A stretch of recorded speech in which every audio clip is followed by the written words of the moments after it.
Sarah ignores her companion's fatigue and moves forward, determined. Despite the difficulties, she insists they must train harder if they want to become holy knights. Exhausted, the boy questions if the training is really worth it. Sarah insists it is, believing effort brings results. Still, he remains doubtful, looking at the food and wondering if it all makes sense. The boy thinks about Sarah, his childhood friend. He sees her as a sister, kind and always caring for others. Even so, he admits she is his only friend. Together, they keep training with the goal of becoming holy knights. After the meal, the boy changes the subject and asks Sarah if she knows how the citizens of the 4th Division live. He reveals that those people live in misery and fight daily just to survive, which surprises Sarah with the seriousness of the topic. The boy explains that when they turn 18, everyone receives a class from the gods, like warrior, mage, or farmer. However, he believes no one is forced to follow the destiny set by that class. He reflects that classes like warriors and mages are naturally strong,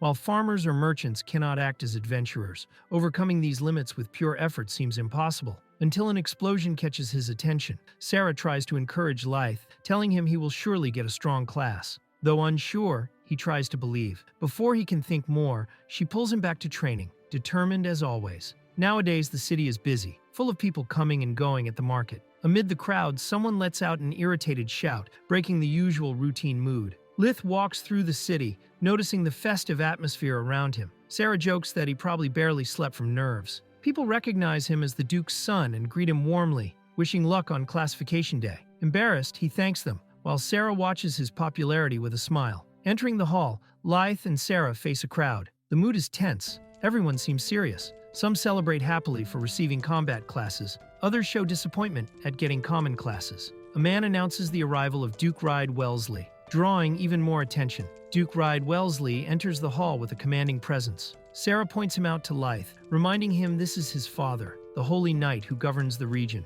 Everyone around watches with respect. A young man asks Lythe about the boy accompanying the Duke. Surprised, Lythe reveals he is his younger brother, son of another mother, a woman from the 4th Division. Because of this, the Duke, as an aristocrat, does not officially recognize him. Still, Lythe comments that everything could change if the boy gets a powerful class. Kite Wellesley is called for the ceremony. He confidently climbs to the altar, while the Duke watches silently. Everyone waits anxiously as he prepares to touch the crystal that will reveal his class. When he touches the crystal, a glowing symbol appears on Kite's chest. Everyone immediately recognizes it. He received the class of Holy Knight. The audience reacts surprised and impressed, while Lythe watches in shock at the emblem marked on his brother. The narrator explains that the Holy Knight class is extremely rare, appearing in only 1 out of 10,000. Although family heritage increases chances, it remains unlikely. Still, Kite Wellesley was chosen. For the first time, the Duke calls him my son, congratulating him publicly. This surprises Kite, who feels anger realizing he was only recognized now, after years of being ignored. As Kite realizes his father used him to strengthen his own image, he decides to also take advantage of his new position. Then Sarah is called. Nervous, she tries to stay calm as she approaches the crystal, about to discover her class. Upon touching the crystal, the Holy Knight class symbol shines on Sarah's chest. Everyone is surprised to see she too was chosen for this rare and powerful class. After Sarah is acclaimed by the crowd, she turns excitedly to Lythe, saying now it's his turn. He answers determinedly, but his look shows tension and doubt about which class he will receive. Sarah smiles confidently, supporting him. Lythe is called and stands firmly, answering with a strong yes. As he walks toward the crystal, Sarah encourages him with a smile and wishes him luck. All eyes are now on him. Before Lythe steps up, the Duke stares coldly at him and tells him not to disappoint. Lythe responds with a serious look, aware of the pressure. Meanwhile, the crowd comments on how impressive it is that 2 holy knights have appeared on the same day, something almost unbelievable. But it remains to be seen what fate has in store for Lythe. Convinced, Lythe approaches the crystal, certain he will also become a holy knight. He reaches out confidently, determined to achieve the same grand destiny as Kite and Sarah. Lythe, determined, vows not to lose to anyone. With a firm gaze and a pounding heart, he touches the crystal, resolved to gain power with his own hands. Meanwhile, the Duke watches carefully, as if calculating every move. With a fiery heart, Lythe shouts his deepest wish. He wants to become stronger. The images reflect his determination and ambition, while the entire hall silently observes the decisive moment. The hall falls silent as everyone waits for Lythe's class result. All eyes are fixed on him. Sarah, Kite, and even the Duke watch expectantly. A bright glow fills the crystal, surprising the high priest. Lith, sweating and with a racing heart, still doesn't know what has been revealed. Lith goes into shock when he realizes the crystal did not react to his touch. No glow, no symbol, nothing. The room fills with tension, and even the Duke watches silently, surprised by his son's failure. Desperate, Lith asks the priest what is happening. Sarah and the others are shocked, refusing to believe it. Even the Duke looks tense. The priest prepares to announce Lith's class in front of everyone. The priest announces the result. Lith received no class. He is declared classless. While everyone else receives a destiny upon turning 18, Lith finds himself rejected even by the gods. Back at the Wellesley mansion, Lith arrives downcast after the humiliating result. A maid calls him, saying the master, his father, wants to see him. The mood is heavy and Lith already expects the worst. Showing no pity, the Duke looks at Lith coldly and declares the end of their father-son bond. Lith is shocked by the words, officially rejected by his own family. The Duke coldly informs him that Lith is no longer part of the Wellesley family, nor considered his son. From now on, Kite is recognized as the eldest son. Lith has only 1 hour to leave the mansion. With an empty gaze and a broken heart, Lith stares at the closed door. The order is clear. He is no longer welcome there. Silent, he accepts the abandonment and prepares to leave behind everything he knew. While Lith faces abandonment, Sarah is celebrated in the city. At the bar, everyone toasts her achievement as a holy knight. Her father pays for drinks and calls her a heroine, leaving her embarrassed but visibly happy with the affection and recognition. As the city celebrates, some residents comment about the Duke. They find it impressive that 2 holy knights appeared, but regret that the Duke's legitimate son was classed as classless, while the younger brother received the rarest class. Lith takes one last look at the Wellesley mansion under the moonlight. Despite the pain, he gives a faint smile before leaving. Rumors linger. Was he really ever the Duke's son? Walking alone through the city, Lith thinks about getting a job even without a class. He tries to stay positive despite the uncertainty. At the bar, someone comments they saw Lith leaving town, catching Sarah's attention. Sarah suddenly leaves the celebration upon hearing Lith has left. While others find her behavior strange, she runs through the streets, searching for him. Outside the city, Lith is already on his path alone. On the road, Lith finds work carrying luggage. One of the men calls him a rookie and asks his name. When he answers, he is recognized as the Duke's son, surprising everyone to see someone like him in such a humble position. Classless and without skills, Lith reflects on his situation. To survive, he needs money, and the only job he can get is carrying loads. Still, he pushes forward, determined not to stop. While resting, the other adventurers mock Lith, sarcastically offering him common food. They say he as an ex-noble wouldn't have the stomach for it. From a distance, Lith kneels exhausted, bearing weight and humiliation, but still holding on. Sitting silently, Lith eats an apple while watching the others far away. He thinks about how he should be wielding a sword, not carrying luggage. Embarrassed, he wonders how far his situation can sink. While Lith watches curiously, one of the soldiers warns the group. The forest ahead is dangerous, and everyone must proceed carefully. But before he finishes, something unexpected interrupts, alarming him. The group is suddenly attacked by bandits. One guard shouts a warning as everyone quickly prepares for battle. Chaos takes over the road. During the attack, civilians panic. While the guards fight the bandits, Lith watches tense and unsure what to do. Despite lacking skills, something inside him begins to react. The bandit leader approaches confidently after defeating a guard. On the ground lies the fallen warrior's sword within reach. Lith watches the scene, pressured and surrounded by enemies, while the survivors desperately await a response. With the guards dead, the bandits celebrate. One asks what to do with the civilians. Without hesitation, the leader orders, "Kill them all." Despair overwhelms the group as danger rapidly approaches. Facing the threat, Lith picks up the sword from the ground and charges the bandits. He shouts that he trained in swordsmanship for years, and even without combat skills, he is not defenseless. Determined, he attacks with courage. Lith fights bravely, but is quickly overwhelmed by the bandit leader, who knocks him down with a brutal blow. Even fallen, he refuses to give up. He knows he has no special skills, but understands that if he doesn't fight, no one else will protect the innocent. Injured and facing the enemy head-on, Lith stands firm. The bandit leader calls him a nuisance, but he does not back down. With a determined look, he grips his sword tightly, thinking, "If I don't fight, who will?" During the journey, a little girl asks her father what a class is. He explains it's a power given by the gods when turning 18, which defines a person's life path. Blade masters are good at fighting, farmers handle agriculture, and merchants work with trade and sales. The girl listens quietly, thinking. Lithe, exhausted, holds his sword tightly while facing the enemy. Between breaths, he asks if that man is a true blade master. From a distance, the bandit leader watches him and calls out with contempt, "Boy!" Lithe faces the bandit leader in direct combat. The enemy activates a warrior skill to increase strength, and the blow's impact is brutal. Lithe's sword starts to crack, and he realizes the worst. His blade is breaking during the fight. Lithe is hit hard and thrown into the air. The blow leaves him dizzy and stunned. He falls violently to the ground as civilians watch scared, shouting his name. The situation grows more desperate. The bandit chief delivers a powerful kick to Lithe, sending him flying. Watching the impact, he admits he underestimated the boy for having no class. Though surprised, he acknowledges Lithe is strong,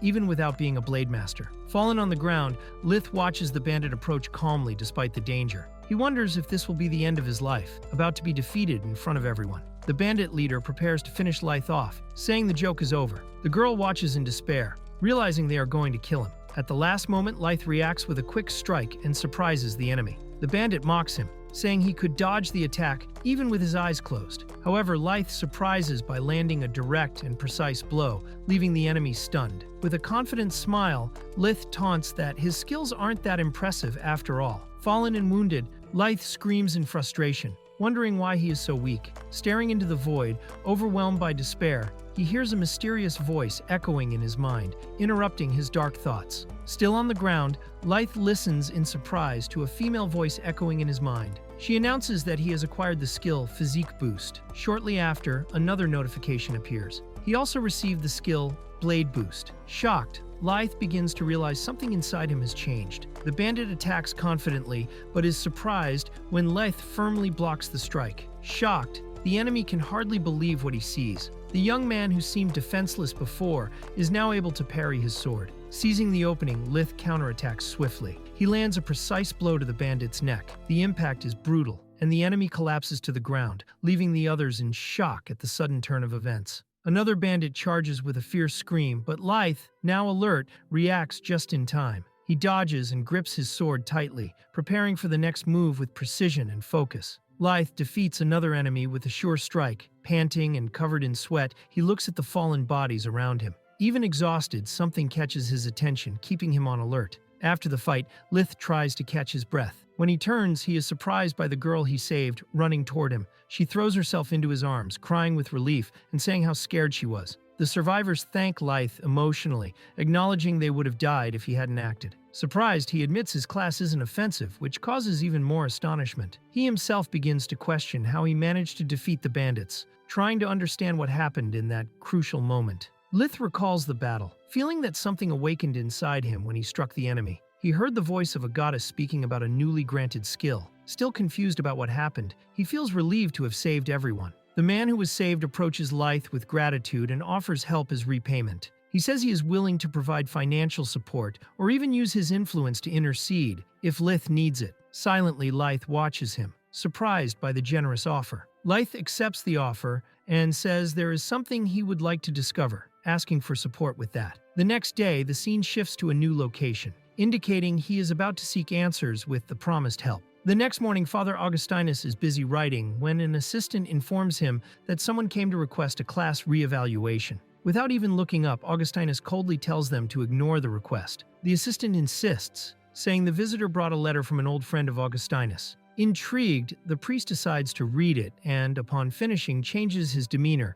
surprised by what he discovered. He murmurs in astonishment as he understands the situation behind the request. Lithe is surprised to learn that the old merchant he saved is a longtime friend of Augustinus, the high priest. The priest comments that, despite many years without seeing each other, it's good to know his friend as well. Lithe thinks, shocked, about how a simple help to a stranger connected him to someone so influential. Augustinus, the kingdom's archbishop, is impressed to hear Lithe survive such a dangerous situation. Meanwhile, the merchant is surprised to discover his friend is someone so influential. Lithe, still shocked by the unexpected connection, watches everything silently, gaining respect for the presence around him. Augustinus observes Lithe and comments that he was designated as classless. Lithe confirms he wants to be re-evaluated. Although the procedure is usually not allowed, the Archbishop agrees, since the request came from an old friend. Without delay, he decides to start the reevaluation. Augustinus warns Lith not to have high expectations, as there has never been a mistake in the crystal's assessments.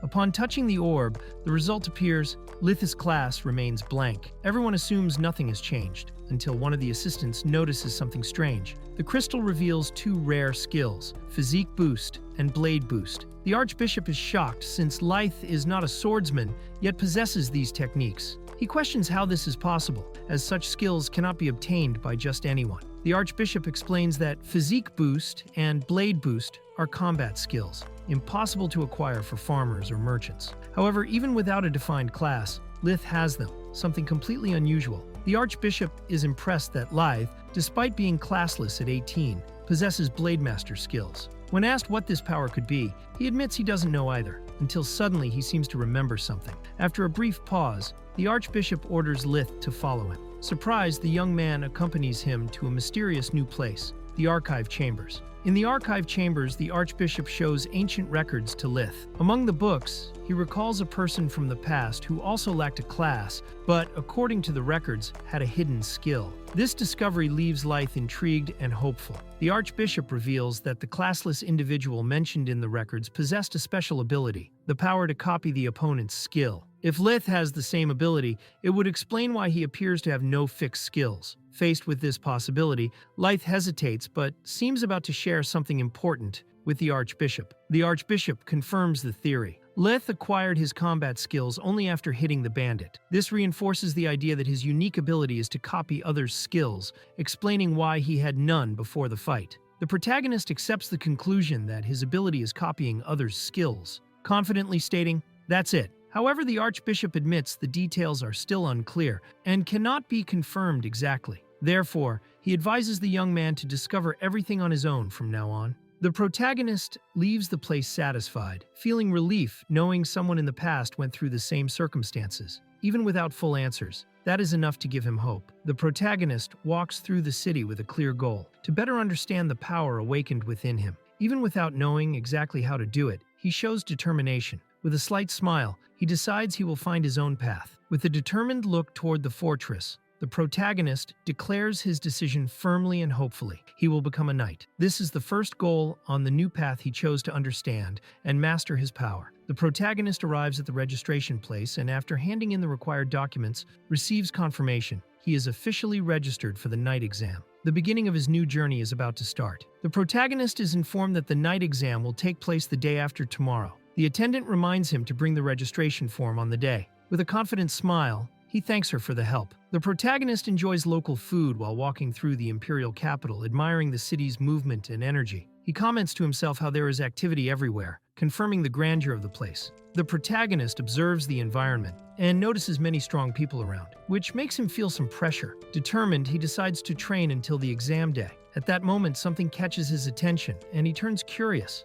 An exhausted girl runs through the busy streets until she spots someone in the distance. Gasping, with tears in her eyes and a relieved smile, she shouts the name Lith, saying she finally found him. Her expression mixes happiness with despair, suggesting the search was long and important. Lith recognizes the girl and is startled to realize it is Sarah. Confused and apprehensive, he tries to step back while she advances determinedly. Sarah's look is serious and tense, making it clear something important and possibly dangerous is about to happen between them. Sarah runs full speed toward Lith and, to his surprise, hugs him tightly, almost making him lose balance. Dazed, he blushes and feels confused, not understanding her sudden reaction. The previous tension turns into an unexpectedly emotional moment. Sarah falls to her knees before Lith, tears streaming down her face. Between sobs, she reveals she was desperate, afraid she had lost him. Lith watches silently, surprised and moved. Even through tears, Sarah makes it clear she was worried about him the whole time.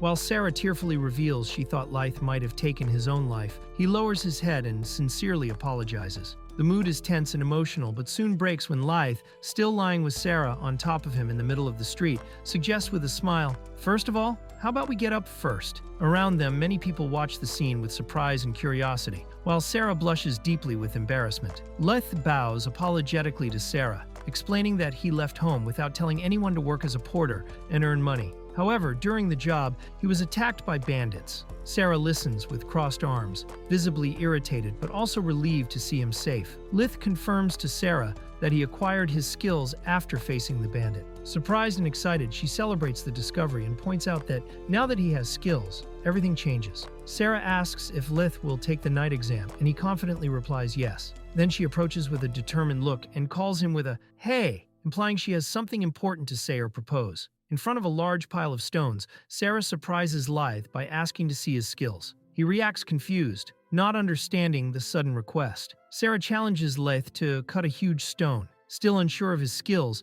he prepares confidently, grips his sword, and attacks. Lith activates the physique boost skill, channeling energy into his sword. Sarah watches surprised, recognizing the technique, and realizing he can use it too. Lith activates the blade boost skill and attacks with full force. Sarah observes impressed as he strikes directly against the huge rock. Lith successfully cuts part of the rock. Sarah, surprised by the power of physique boost and blade boost, says that with this power, he will easily pass the night exam. Sarah comments that Lith hasn't seen a holy knight skill yet. Realizing this, she decides to personally show what she can do, leaving onlookers surprised by what is about to happen. As the ground shakes and intense energy starts to form, a spectator watches fearfully. He can't believe what he's seeing and confirms in shock that really is a holy knight skill. In the background, Sarah remains firm, gradually revealing the power of her class. Lith confirms he got his skills after hitting the bandit. Curious, Sarah asks him to extend his hand, which leaves him confused about the reason. Upon touching Sarah's hand,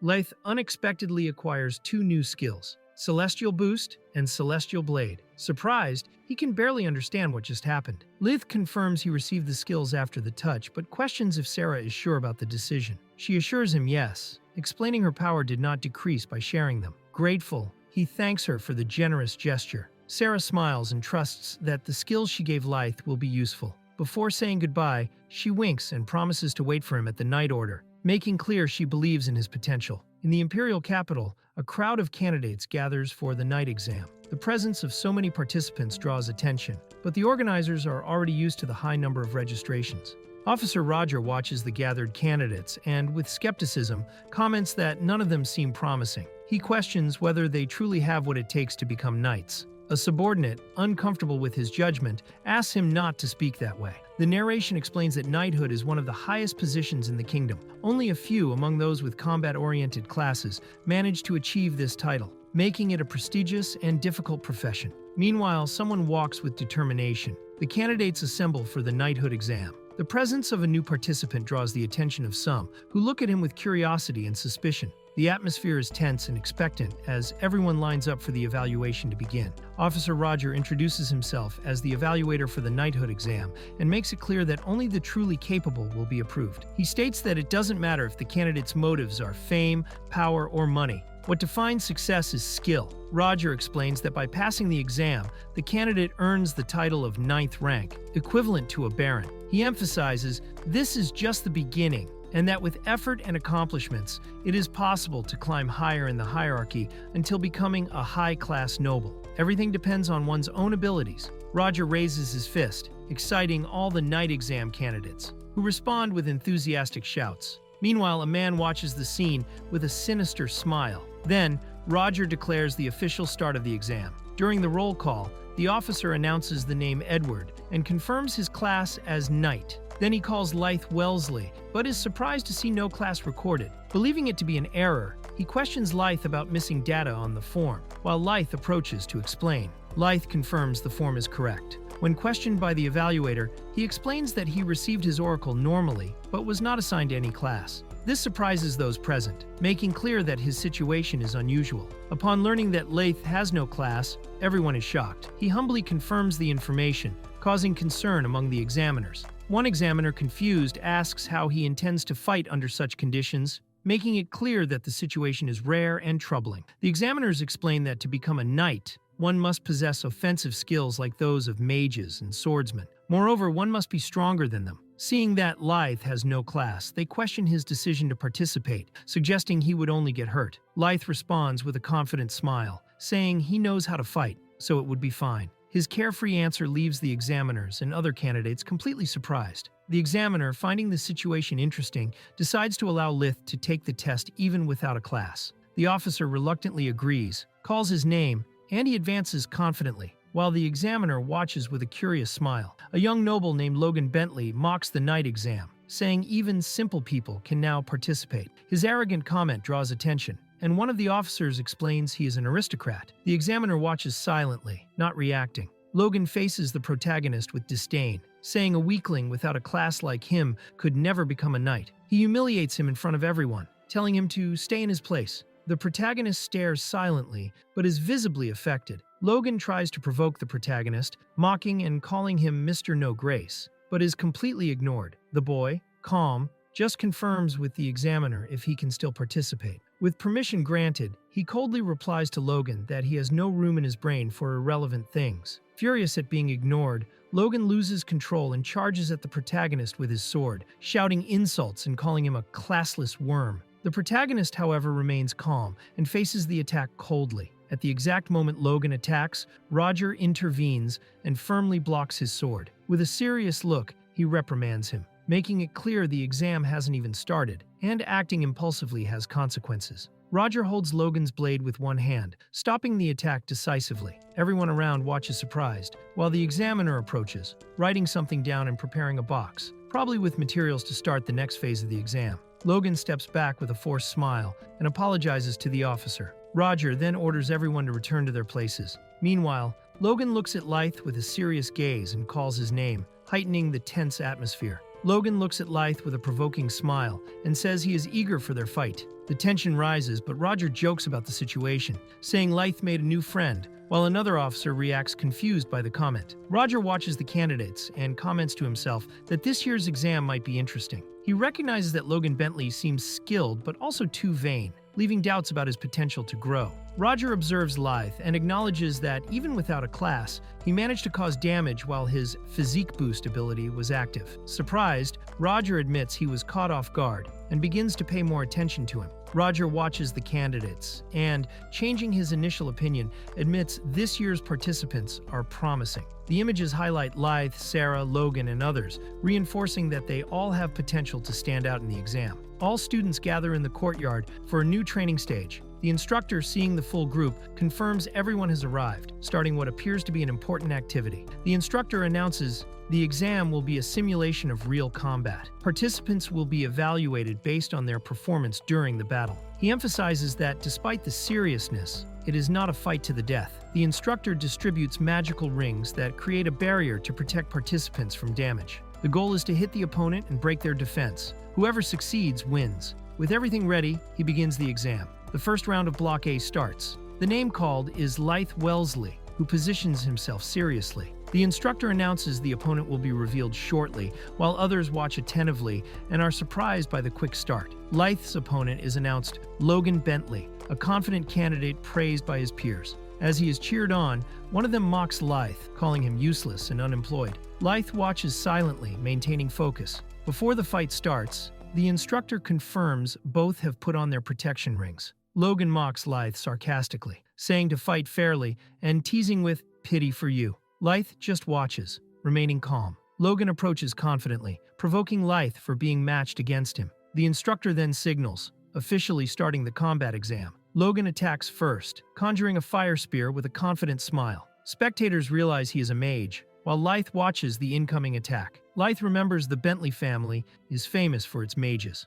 Logan remains confident and easily casts another spell, surprising Lythe, who stays alert. Lythe is hit squarely by Logan's attack, who approaches laughing and mocking. The impact surprises everyone, including the instructor, impressed by the spell's speed. Logan is shocked to see his magic cut off mid-air. Lythe, calm and determined, easily neutralizes the attack, surprising everyone with his skill. The audience watches in shock as Lythe advances across the battlefield, surrounded by flames. He activates a skill called Celestial Boost, impressing everyone with the speed and power. Lythe feels stronger, with heightened reflexes and magic. Surprised by his own performance, he realizes he can now easily defend against fast spells, something that seemed impossible before. The crowd is stunned when Lythe cuts through a fire lance, an act considered impossible. Even the instructor is impressed. Logan, surprised but smiling, acknowledges Lythe's skill and praises him. Logan gets irritated and says he doesn't understand how someone without a class like Lyth can use skills. Still, he arrogantly claims he will never be defeated, revealing he has mastered high-level techniques. Lyth remains calm, facing the provocation. Logan gets excited, calling himself a genius and mocking Lyth again for having no class. Lyth replies calmly, unaffected. Suddenly, Logan says he has an idea, his expression disturbed. Logan prepares a new massive attack, filling the sky with multiple fire lances. He admits Lyth blocked his first spell, but now challenges him to stop this stronger assault. Logan unleashes his final attack with fury, launching the technique Fire Lance Line straight at Lyth. The impact causes massive destruction on the field, and Logan yells confidently, believing this will decide the fight. Just as the judge is about to call the match over, Lyth counterattacks with his technique Celestial Sword. The blow is so powerful that the instructor says even the protective ring wouldn't save Logan if hit directly. Logan tries to react but is completely overwhelmed by Lyth's attack. The energy from the Celestial Sword pierces everything and hits the arena wall. Sitting on the ground in shock, Logan can hardly believe what happened. Lyth stands firm, holding his sword after the strike. Logan, stunned, recognizes the technique as Celestial Sword, an exclusive skill of Holy Knights, not understanding how someone without a class used it. Logan panics when he realizes his magic isn't working. Confused and furious, he wonders why a useless guy like Lyth can use a sacred skill. Meanwhile, Lyth stares at him silently, keeping control of the situation. Logan shouts angrily for Lyth not to think he's better. Determined to turn the tide, he activates his last resource, gathering all his remaining magical energy for a final attack. The atmosphere grows tense. Logan unleashes his final technique, Dragon Breath, a magical explosion shaped like a dragon charging at Lyth with fury. With wide eyes, he bets everything on this desperate attack. Logan's technique causes a devastating explosion, frightening the spectators. The impact is so strong it reaches the audience, forcing the instructor to cast a protective spell to shield everyone nearby. Exhausted, Logan laughs and declares victory, believing his power was decisive. The instructor, worried, notes Logan is not holding back and comments the attack could have been fatal. But to everyone's surprise, a firm voice replies, "Not yet victorious." Lyth emerges unharmed from the attack, moving forward through the smoke. Logan, shocked, panics and fires several fire lances rapidly, yelling that it's impossible. But nothing stops Lyth. Lyth delivers a powerful strike directly to Logan, breaking through his defense. The impact is so strong the ground cracks, and Logan's protective ring starts to shatter, unable to withstand the blow. The force of Lyth's strike is so destructive the arena floor explodes, sending debris flying everywhere. The spectators instinctively shield themselves, shocked by the destruction. Logan lies unconscious on the ground, defeated among the rubble. The judge raises his hand and declares Lyth Wellesley the winner of the battle. Silence takes over the field after the brutal fight ends. In a forest, a woman holds a child, desperate and calling for help. A huge monstrous bear approaches, roaring, ready to attack. Danger is near, and no one is around to protect them. At the critical moment, a young warrior woman appears and stands between the bear and the victims. She faces the beast head-on, ready to fight. The woman and child watch wide-eyed, surprised and hopeful at the sudden rescue. After the rescue, the knight asks if they are hurt. The child, amazed, confirms she is a knight and thanks her. Inspired by the heroic act, the boy eagerly declares he wants to become a knight someday. The knight smiles kindly and says she's sure the boy will be an amazing knight. Then she looks at young Lyth and confidently says he will also become a great knight. Lyth is officially declared the winner, walking calmly as others watch in shock. They comment that Logan was the heir of a noble and powerful family, yet was defeated in moments. Many are impressed to see the Celestial Sword for the first time. Lyth walks silently, noticing something strange. He acquired Logan's skills, including Fire Lance Rain, and even Dragon Breath. Thinking about it, he concludes this happened the moment he struck Logan. Though confused, he accepts that now he has his opponent's abilities. Lyth asks about Logan's condition and feels relieved seeing he is not badly injured. He admits to himself that, since it's his first time using a Holy Knight skill, he couldn't control the impact well. Meanwhile, the instructor watches him with a serious look, as if about to say something important. The instructor prepares to announce the next fight, excited by Lyth's potential. However, Logan stands up furious, interrupts the ceremony, and accuses Lyth of cheating, demanding the fight be annulled. Angry and refusing to accept defeat, Logan accuses Lyth of cheating, claiming he hid his true class. He says Lyth is actually a holy knight disguised as classless, which would break the rules and honor of the exam. Logan insists on the accusations, and tries to convince others that Leith only won because he secretly received help from a real holy knight. According to him, that explains the high-level skills, and is a fraud to bypass the exam. Logan demands Leith's disqualification, accusing him of cheating. Some start to agree, finding it suspicious that a classless person used a holy knight skill. Although exaggerated, doubts begin to spread among the candidates. With pressure rising, one of the judges suggests postponing the decision on the fight's result. Logan watches hopefully, expecting punishment for Leith, but a firm and determined voice interrupts. There is no need for that. An imposing figure stops everything. Princess Iris. Her arrival surprises everyone, and her firm tone shows she intends to resolve the matter immediately. Everyone kneels out of respect for Princess Iris. Revealed as the first princess of the Lawrence Empire, her unexpected presence surprises Leith, who wonders why someone so important is here. The princess, smiling confidently, approaches him directly. Princess Iris declares there was no cheating and confirms Leith really has no registered class. Despite this, she confirms the Celestial Boost and Celestial Sword skills are genuinely his, leaving everyone amazed. Princess Iris accuses Logan Bentley of being the true culprit for acting against the spirit of chivalry, firmly stating he disrespected the tournament's principles. Logan tries to dodge the accusations, saying he doesn't understand what the princess means. However, Iris says she has proof and calls a young woman as witness, making clear the truth is about to be revealed. The young woman reveals that several people were using strengthening magic to help Bentley in his fight. Iris firmly confirms the accusation, saying she can't be fooled because she has an evaluation skill that detected everything. Princess Iris exposes Logan Bentley's crimes and his accomplices, who used magic to cheat. She says she saw through all their lies and, with clear proof, orders them taken into custody. Logan tries to justify himself desperately, but is ignored and dragged away by guards. Princess Iris ends the trial firmly, declaring the case closed. Everyone is stunned by her decisive stance, while Leith watches impressed, comparing her presence to a storm. Amid the silence, she asks everyone to stand, bringing the ceremony back to its pace. Princess Iris approaches Leith and asks his name directly. Surprised, he respectfully confirms it,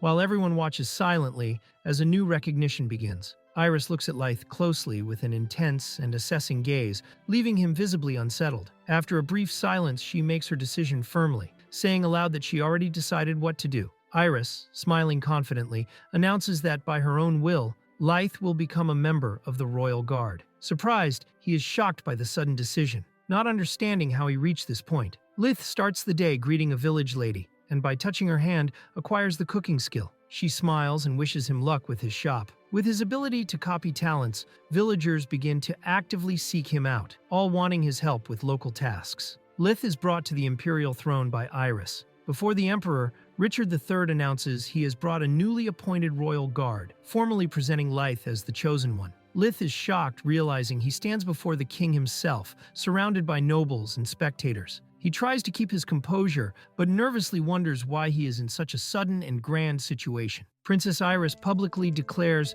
she will appoint Leith as one of the royal guards, surprising everyone. The examiner tries to object, saying this is unprecedented for a rookie, but the princess insists firmly, asking if she cannot take him with her. The examiner explains to Princess Iris that there is a hierarchy among knights. Those who pass the exam start at the 9th rank, and only the knight who leads all others can reach the 1st rank. He implies appointing someone directly to the royal guard breaks this traditional order. The princess listens carefully, thinking about the imposed structure. The examiner tries to justify that only knights of the 7th rank or above can serve in the royal guard, as stated in legal texts. However, Princess Iris firmly replies that nothing prevents a rookie from already receiving the 7th rank. With no arguments, the examiner is forced to accept. Iris then orders that Leith be taken immediately to the personnel sector, leaving everyone surprised by her authority. Leith shakes Princess Iris's hand and promises not to disappoint her now that he is part of the royal guard. Smiling, she says she is counting on him. Then she says she wants to introduce him to someone, and Leith accepts immediately, ready for what's next. The princess's father watches Leith with a stern expression, making him nervous. Meanwhile, Iris tries to convince the king by mentioning Leith's impressive victory in his last duel. The king calls Leith and comments that his immediate appointment as royal guard is unusual, suggesting his daughter, Princess Iris, showed great interest in him. Leith responds respectfully, visibly embarrassed. During the audience, Princess Iris surprises everyone by declaring to the king that she has chosen Leith as her future husband. The announcement leaves Leith completely shocked, unable to react. Lyth is in complete shock from the princess's announcement, shouting in surprise. As he tries to understand the situation, the king remains silent with a restrained smile. The princess just smiles, leaving everyone confused and speechless at the unexpected declaration. The king approaches and comments that his daughter seems to have special regard for Lyth. Relieved that the king is not angry, Lyth relaxes. Then the king extends his hand, and they shake in acceptance. Right after the handshake, the king releases an intense and threatening aura. Everyone around feels the suffocating pressure. Lyth is terrified, thinking he might be killed. The king stares seriously and says it takes courage to try to win his daughter. The king is feared for his legendary strength. Rumors say he defeated an enemy camp alone and even killed a dragon with a single strike. His fame only adds pressure on Lyth. Lyth freezes as he feels the king's thirst for blood directed straight at him. The same king who defeated a dragon with a single strike now stares at him with deadly intensity. Even with the king's oppressive aura still lingering, he firmly holds Lyth's hand, smiling with a serious expression. The gesture contrasts with the vivid image of his raised sword, reinforcing the tension that everything could change at any moment. After testing Lyth with his intimidating presence, the king steps back and laughs, praising his strength. Lyth sighs in relief, thinking it would be his end. Iris watches with curiosity, while the king, still smiling,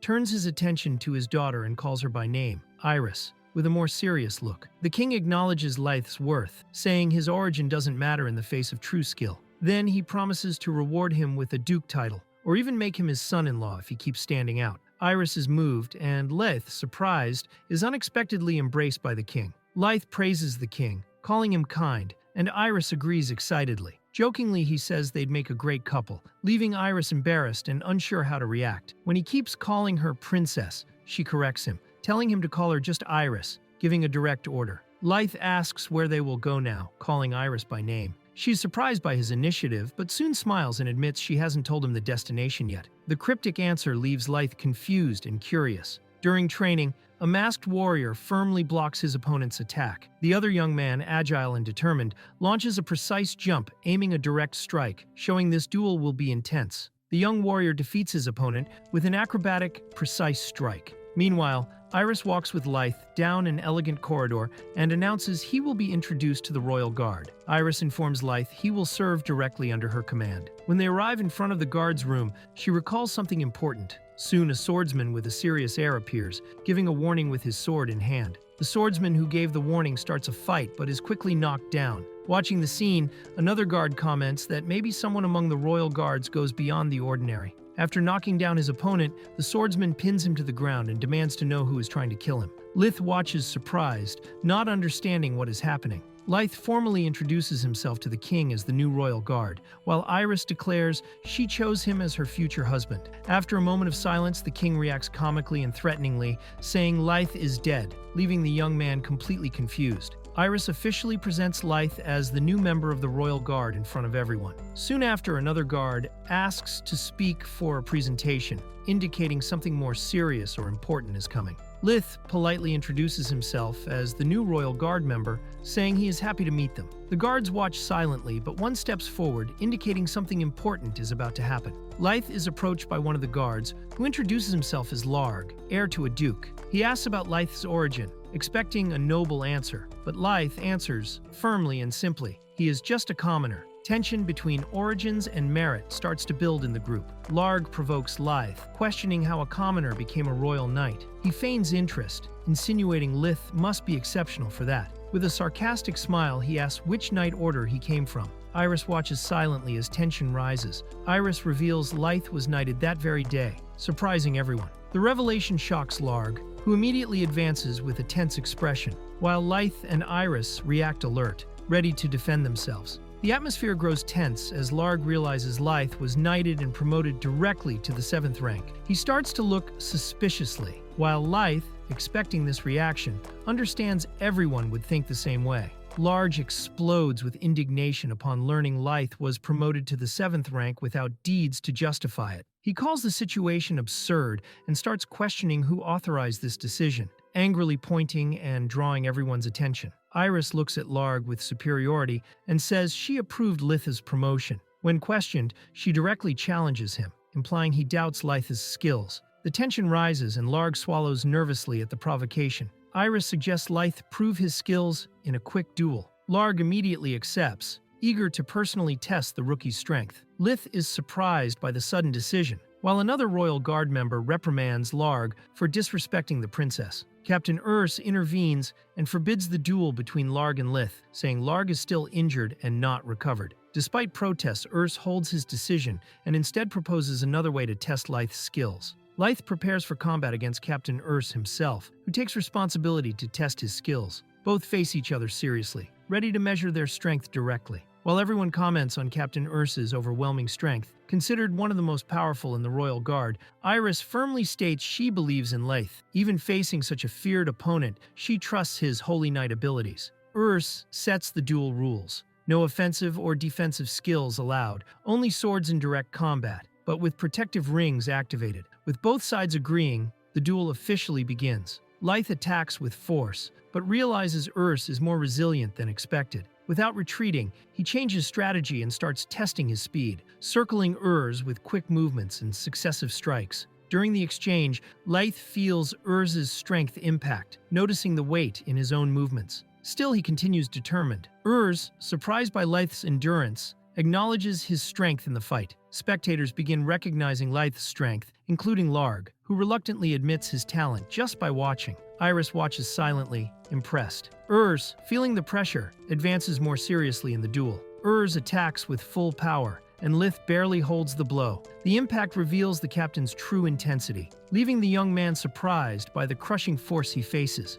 Lith is hit by a direct strike from Urs and violently thrown against the upper floor's railing. The impact is so strong it destroys part of the structure, shocking the observers. Despite the strong throw, Lith quickly recovers. He admits he couldn't block the previous blow, but decides to change his stance. With a determined look, he jumps toward the opponent, taking a decisive offensive position. Lith charges down with his sword, determined to turn the tide with a direct attack. Captain Urs recognizes the strategy and, with a fierce shout, replies he won't hold back either. Both are now ready to fight with everything they have. The characters watch in surprise as something falls from the sky. The scene changes to another place, where a young man kneels, staring at the ground. A piece of wood falls violently near him, making clear he was almost hit. Behind him, a knight watches silently, conveying tension. During the battle, the protagonist charges with a shout and tries to attack from above. However, the enemy stays calm and calculates the right moment. When the protagonist stays too long in the air, Captain Urs takes advantage of the opening and applies his special strike. Captain Urs picks up the cracked piece of wood and watches silently. In front of everyone, he admits his defeat. The revelation shocks those present, who react surprised by the honesty and unexpected outcome of the fight. The knight recalls underestimating his opponent. He thought he could handle the attack, but the strength shown went far beyond his expectations, making clear how dangerous the adversary really is. Urs admits that without using his skill, he would have lost. Even activating his power, he was fairly defeated. The others watch surprised, impressed by the captain's honest admission of defeat. After acknowledging defeat, Urs praises the young warrior's potential, saying it will be exciting to see him grow stronger from now on. The scene ends with everyone gathered in the courtyard, marking the end of the confrontation and the start of a new respect among them. The captain announces he received a new mission and can no longer protect the princess. The responsibility now falls to Lith, who reacts surprised and confused when named the new personal guard, not fully understanding what is happening. Lith sets out on a mission to escort Princess Iris to the Grand Duchy of Grawl. Although there are only 3 guards, Captain Urs fully trusts Lith's strength and believes he will handle the task. As the carriage travels, the princess remains silent, focused. The other 2 guards on the mission are introduced. Larg, serious in appearance, and Lieutenant Zack, known for his dedication and sincerity. Zack trains even during the mission, encouraging Larg to stay in shape and not lose to the rookie Lith. As Lith prepares for the trip, the princess calls him and reminds him of a previous warning. There may be an assassin infiltrated among the royal knights. The revelation brings tension, suggesting the mission will be more dangerous than it seems. The princess reveals she obtained confidential information from the knights and was almost killed by an assassin. Since then, she lost trust in the royal order's personnel sector. Suspicious, she believes the traitor is among them. The princess reveals she suspects the assassin is connected to Princess Camila, her half-sister. Worried about possible betrayals, she personally chose Lith to be by her side. Before leaving, she asks him to meet her at night to reveal more information.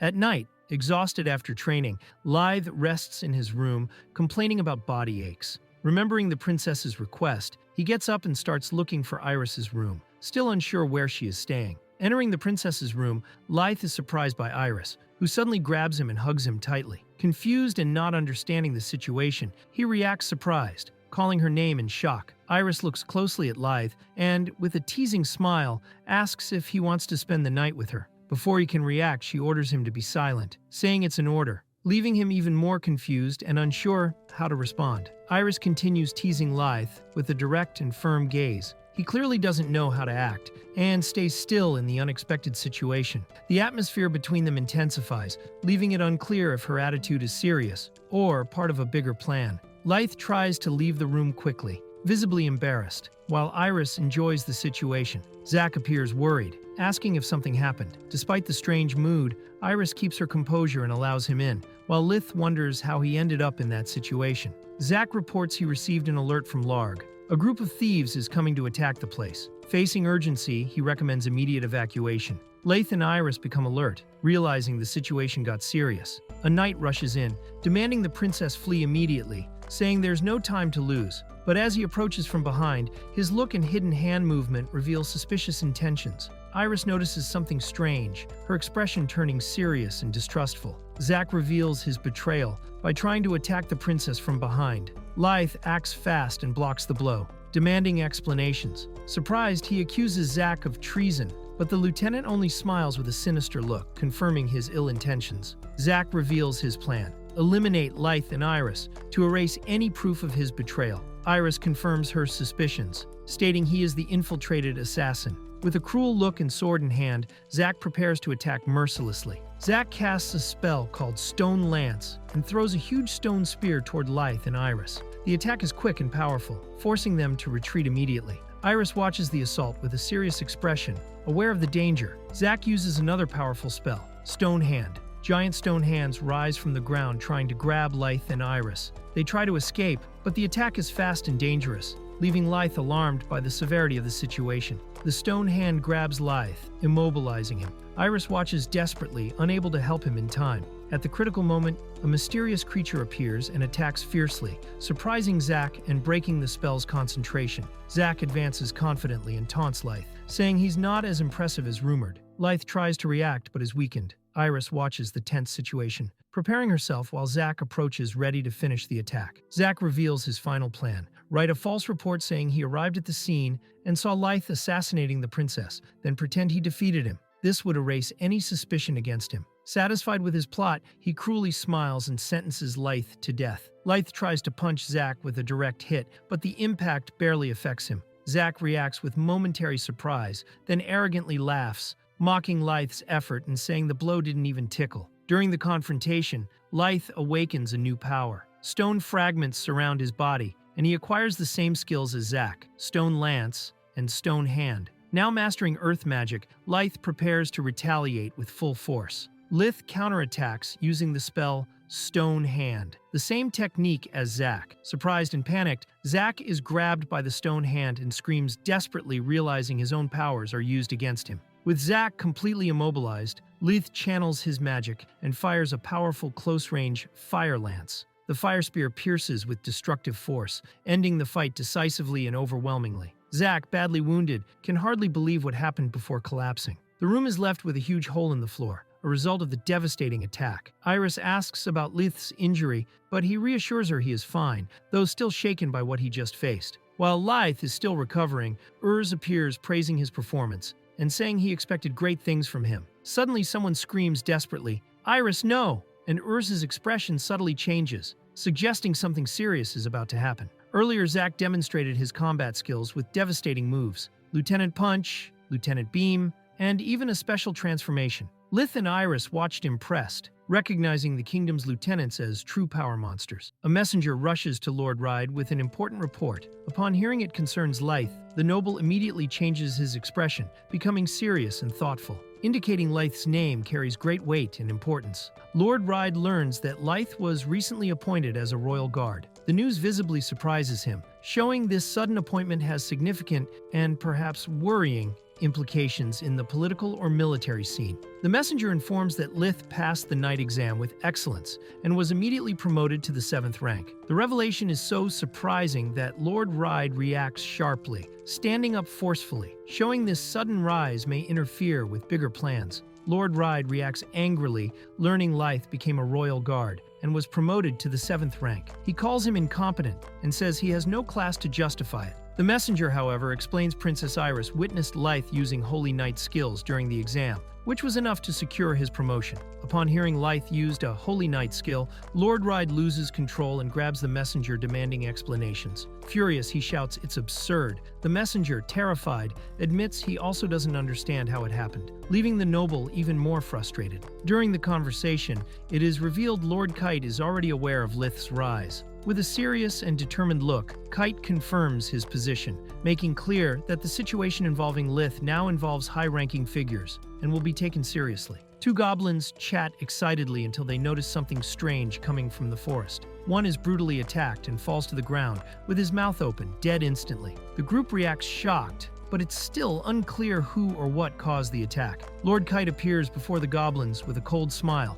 apologizing for interrupting their meeting. With dominant presence and weapon in hand, he easily eliminates one goblin, leaving the others terrified before his overwhelming power. A goblin tries to attack Lord Kite from behind, but is quickly noticed. With a single brutal move, Kite hits him with enormous force, throwing the enemy far and showing once again his absolute power. Kite calmly faces the goblins ahead. One tries to surprise him with a direct attack, but Kite intercepts with a devastating punch to the shield, violently throwing the creature away. The power difference is overwhelming. Kite activates the skill Celestial Boost, drastically increasing his strength and speed. Enemies around are shocked to see him using a Holy Knight technique, something they considered impossible for someone like him. Suspicion and fear spread. They don't believe a mere rookie could have such high power without cheating. While Kite dominates the battlefield, the goblins watch in shock. One reflects with envy and frustration. Kite is already 7th rank, while he is still 9th, the lowest level. The power gap becomes clear as Kite brutally crushes one monster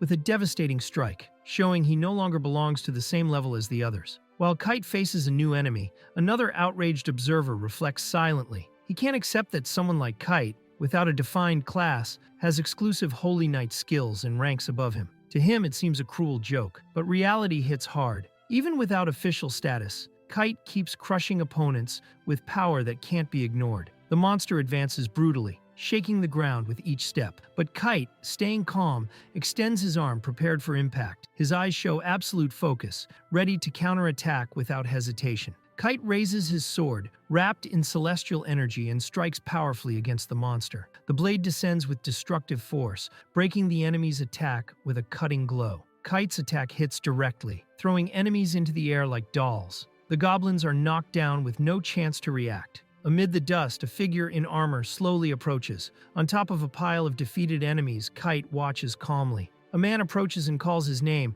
asking him not to panic. Tension rises with the arrival of this new mysterious presence. A blonde knight looks at Kite with disdain, convinced Lith's rise to 7th rank is a fraud. He points to an upcoming duel tournament, saying it's the perfect chance for Kite to prove his worth and claim the title for himself. The blonde knight explains the tournament is for knights with less than 3 years of experience. Winning guarantees the 7th rank automatically, just like he earned. He looks at Kite confidently, suggesting this is the only legitimate way to climb. Kite accepts the tournament challenge without hesitation. Confident in his Holy Knight skills, he declares he has no chance of losing, staring at his rival with determination. The commander orders Kite to win the tournament and surpass Lith. Determined, Kite watches Lith silently, keeping those words as a new goal.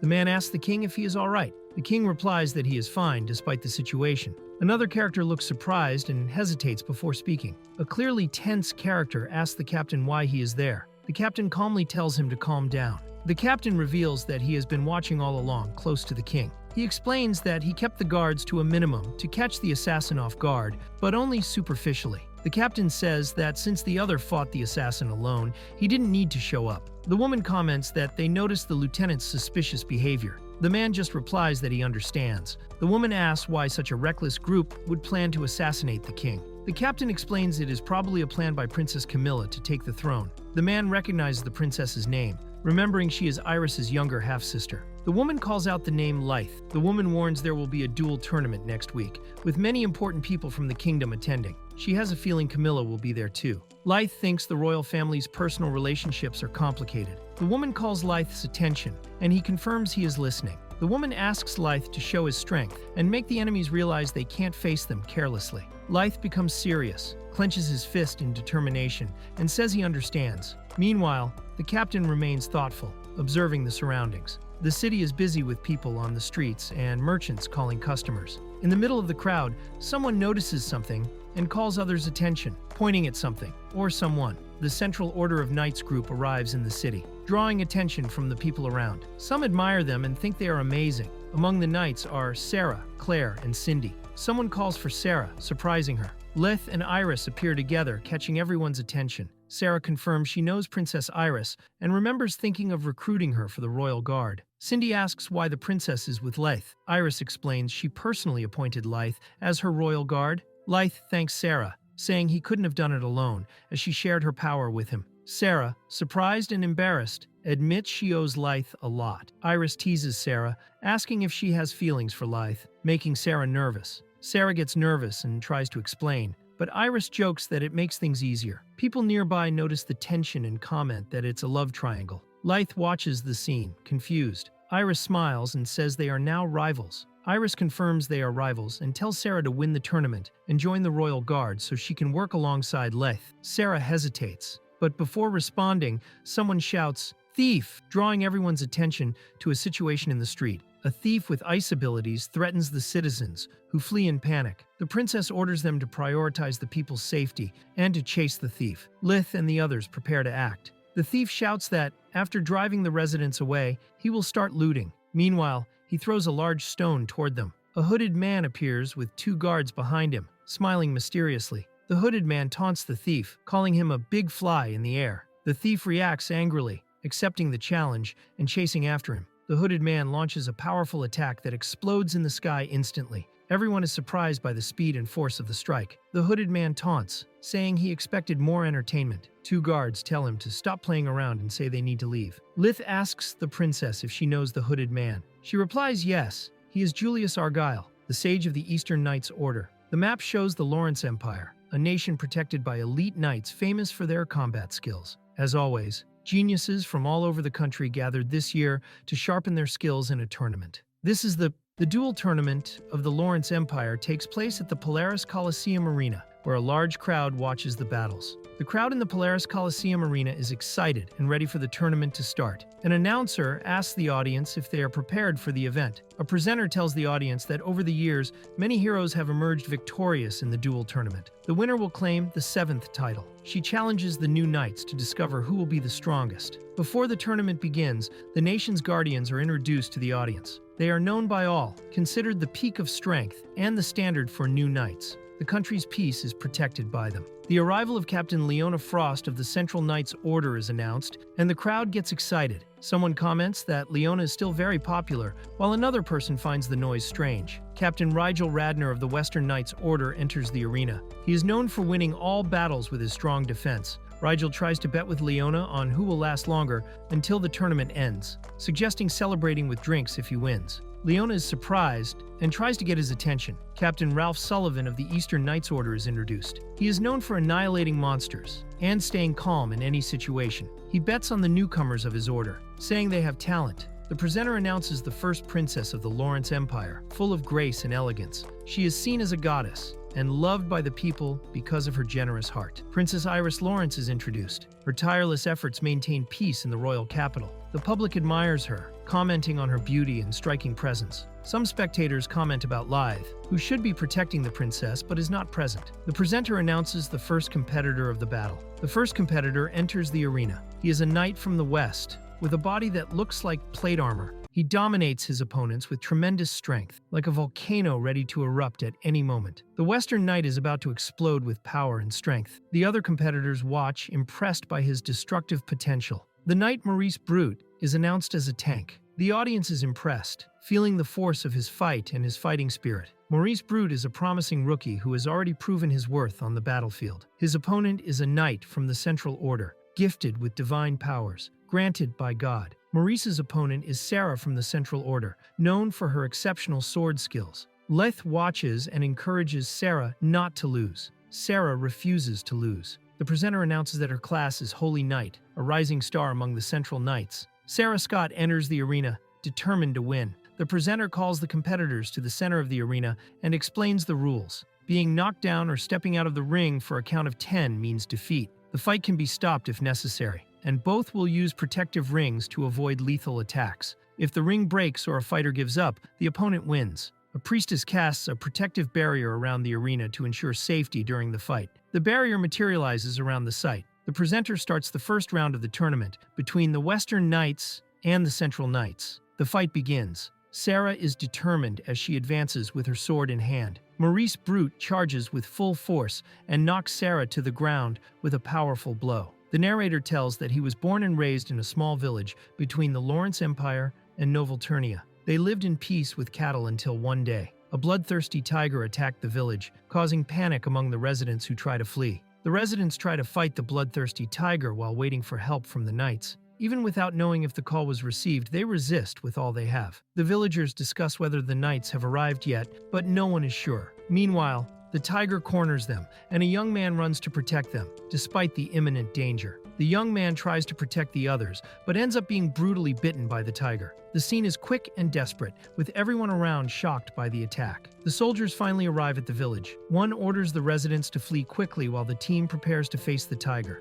After seeing the courage of one villager, a knight thanks him with a respectful look. One knight confidently jumps and declares he will take down the beast with a single strike. He aims directly at the tiger, determined to end the threat once and for all. The knight lands with brutal force, crushing the tiger in a single blow. The impact is so intense that the ground cracks under his feet, and the beast falls defeated before everyone. The knight congratulates the young man for the courage shown and asks his name. Still out of breath, he replies, "Morris Brute, sir." The knight smiles and thanks him, memorizing the name of the boy who faced the beast. Morris recalls the moment he was recognized by Rigel after protecting the village. From that day, the desire to become stronger was born in him. Strong like Captain Rigel, Morris remembers the path he took, his training, joining the Western Knights Order under Rigel's command, and the promise to become the tournament winner. Now, he faces Sarah confidently. Sure, he is no longer the same. He has become stronger. Sarah quickly advances, unleashing a series of attacks against the heavily armored opponent. He reacts with strength, trying to block with his huge shield. She stays agile,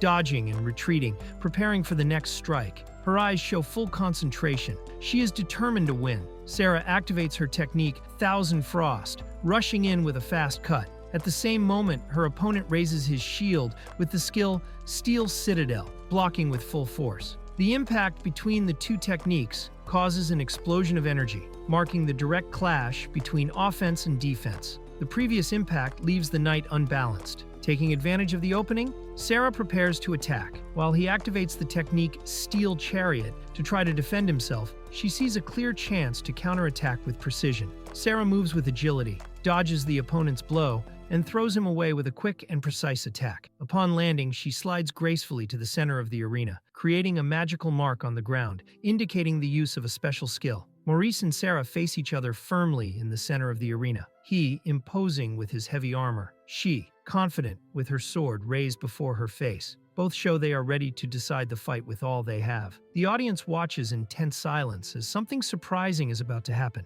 Looks of surprise and apprehension spread through the stands. The narrator, impacted, can barely contain the reaction. Everyone realizes that something decisive is about to mark this duel. The duel between Sarah and Morris continues fiercely, with neither giving way. Their strength seems balanced. Meanwhile, the veterans watch closely, commenting on Morris's experience. Despite his youth, he shows impressive combat control, wielding a heavy warhammer naturally, something rare even among veteran knights. Since joining the Western Knights Order, Morris never backed down from monsters or beasts. He always stayed at the front line, protecting his companions. His constant courage in dangerous battles earned him so much combat experience. The crowd is shocked by the performance of the newly arrived girl to the Order. The fight is unpredictable. No one can look away for even a second. Among the spectators, a hooded man watches everything carefully with a slight smile, fiddling with a cube. For him, the fight is only getting more interesting. After a brief pause, the opponent addresses Sarah abruptly, calling her only you. Offended, she reacts by demanding respect and stating her name firmly. The knight then acknowledges her,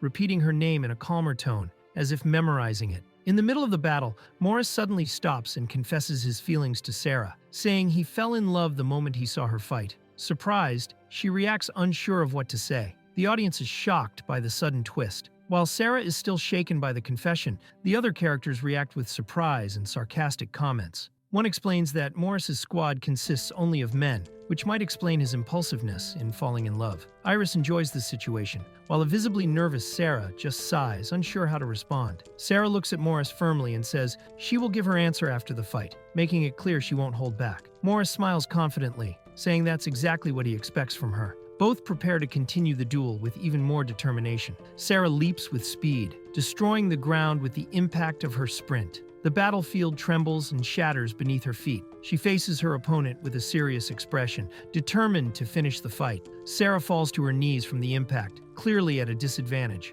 Morris advances without hesitation, smashing the ground with force as the commentator shouts that he shows no mercy. Sarah tries to move forward, but her leg fails mid-motion. In pain and surprise, she notices the sudden limitation. Still, she forces her body to continue, determined not to retreat. Morris unleashes a wave of brutal force by hitting the ground with his hammer, sending stones flying in all directions. With a confident look, he challenges Sarah to run if she can, aware of the advantage he just created. Sarah plants her sword firmly in the ground and uses the momentum to launch herself into the air, ignoring the destruction around her. Up high, she prepares for her next attack with precision and total focus. Sarah surprises everyone by stabbing her sword into the ground and leaping into the air, dodging the brutal attack. Then she seizes the opening and launches a fast counterattack, putting her opponent on the defensive. Sarah spins with a powerful kick aimed at Morris's neck, surprising even the narrator with the attack's precision and speed. The tension rises on the battlefield,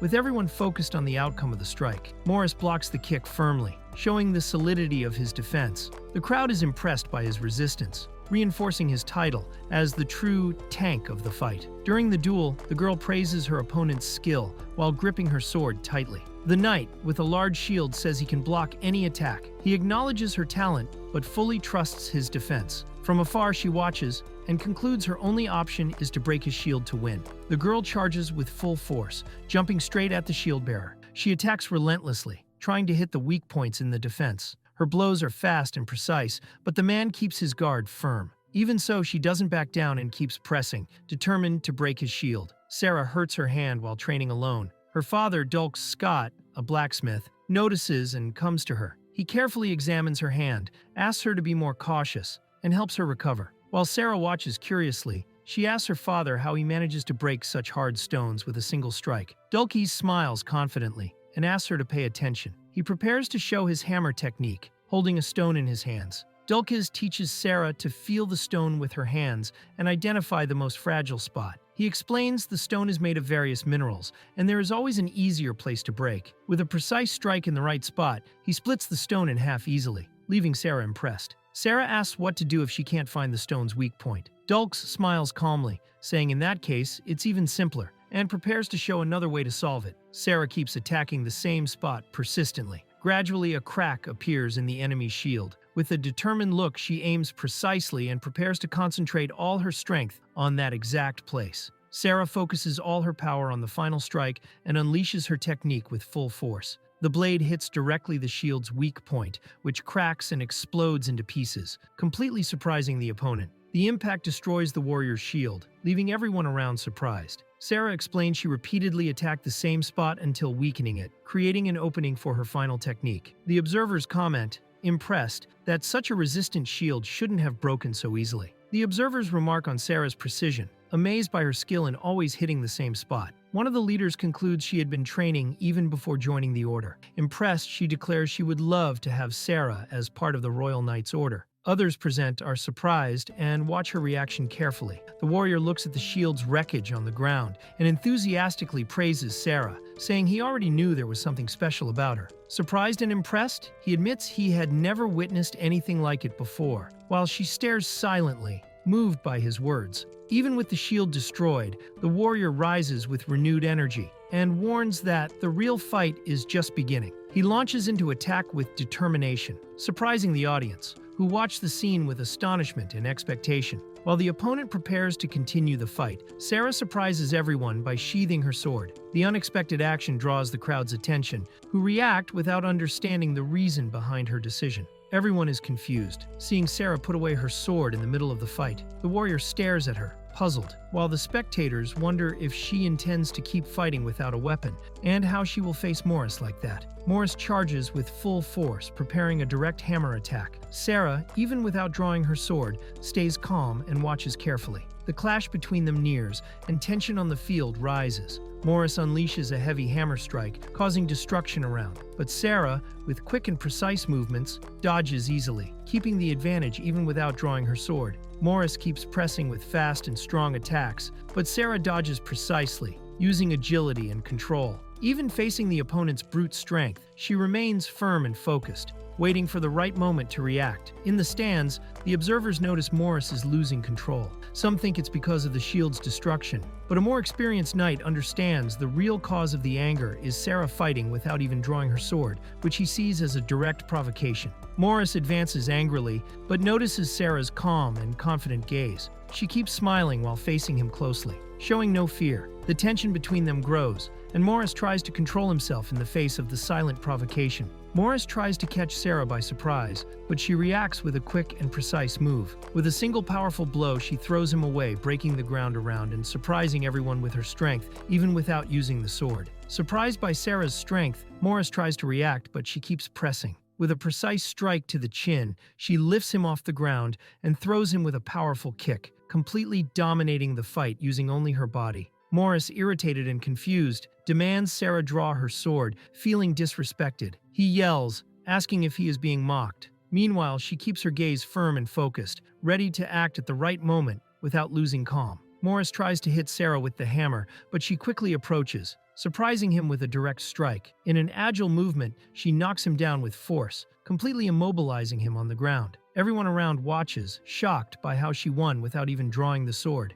With Morris fully dominated on the ground, Sarah finally draws her sword with a confident smile. She says she is fulfilling his request, but now that the fight is decided, the action sounds more like a final provocation than a real threat. Morris, recognizing defeat, admits with a smile that she was right. The crowd erupts in celebration, cheering for Sarah's impressive victory and her unique way of fighting. The judge announces the end of the duel, confirming Sarah's victory in the first round. The audience celebrates while she watches the arena with a calm and confident look, crowned as the winner. One of the knights praises Leona for her subordinate's performance. He highlights that Sarah's strategy to keep her sword sheathed to provoke Morris was smart. He admires her ability to use the enemy's emotional imbalance to counterattack at the right moment, considering it a well-planned tactic. Despite the praise, one of the more experienced knights warns that Sarah's strategy was risky and could have caused serious injuries if it had failed. He asks if anyone had noticed her talent since she joined the Central Order. The serious expressions show Sarah had attracted attention from the start. Leona reveals that Sarah joined the Order only because she is a holy knight, and that she herself was unaware of the girl's abilities. The direct answer surprises the others, making the atmosphere a bit uncomfortable. After the fight, Morris calls Sarah and asks for an answer about a confession he made earlier. Surprised, she clearly doesn't remember, but tries to cover it up by saying she hasn't forgotten. Inside, however, she panics, realizing she had completely forgotten. Sarah rejects Morris's confession with an awkward smile, saying she's sorry. He asks if it's because he's not strong enough, lowering his gaze, visibly disappointed. Sarah, serious, denies that idea, making it clear his strength was not the reason. With a sincere smile, Sarah reveals she already likes someone else. She speaks softly but firmly, clarifying that her refusal is not about Morris's strength, but about the feelings she already has for someone. With Morris defeated both in battle and in heart, attention turns to Sarah, who runs excitedly to Lith. She enthusiastically asks if he watched the fight, happy to have won, and clearly wanting to share the moment with him. While Sarah talks to Lythe, a new character appears unexpectedly. His arrival surprises both, especially Lythe, who reacts scared and confused seeing this person there. The atmosphere shifts instantly, leaving a mystery about the reason for this new individual's presence. Two men stare at Lith seriously, and one demands an immediate explanation. Tension rises as he directly questions why Lith is there, making clear his presence was not expected. The duel between the Central Order and the Western Order ends with Sarah's victory in the opening fight. The intense battle excites the crowd, which cheers loudly. The presenter highlights the fight's level and how the audience was completely engaged. After the intense battle, the arena is completely damaged. The organizers announce a break for maintenance, asking the audience to wait a bit before the next fight begins. As Lyth approaches silently, the two men keep pressuring him. One insists authoritatively, asking again why he is there, while the other mocks, asking if he's pretending not to hear. The tension among the three grows. Hearing his name shouted, Lyth is startled. Sarah tries to lighten the mood,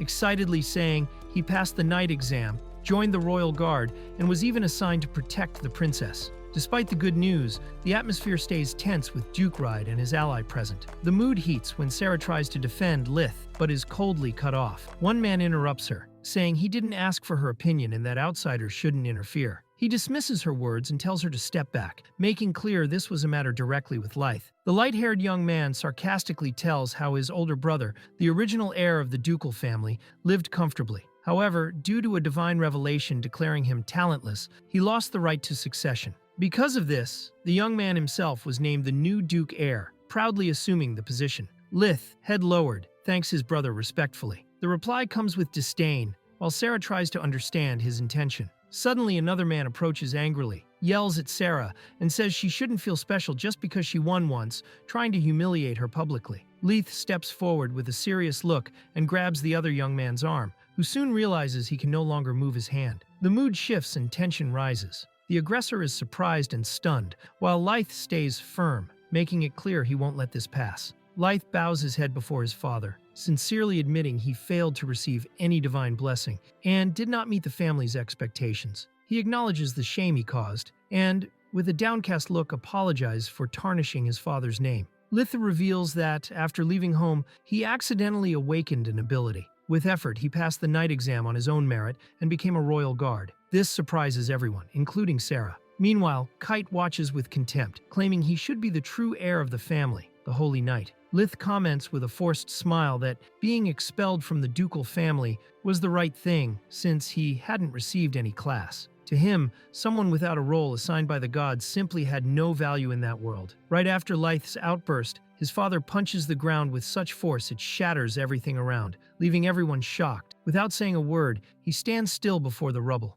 while everyone watches silently, trying to understand the reason for that sudden explosion. Surrounded by debris, Lyth's father orders him to leave without hesitation, saying he no longer belongs there. Despite the cold and firm look, someone stands against his words, firmly stating that it is not true. The presence of an imposing figure completely changes the mood. Iris Lawrence, the first princess of the Lawrence Empire, appears and asks the Duke to lift his head. Everyone is surprised by her arrival. With a smile, she breaks the silence and recalls the time since her last meeting with Duke Ride. The princess reveals she saw Lyth's skills during the night exam and, impressed, personally recruited him for the royal guard. She comments that his name seemed familiar. Soon after, she exposes that according to official records, he was expelled from the family, which surprises everyone, including Lyth's father, who receives the weight of this revelation directly from her. The Duke replies to Princess Iris, explaining that in that world, the class granted by the gods is absolute and hierarchical. He says he served as a holy knight in the Eastern Order for many years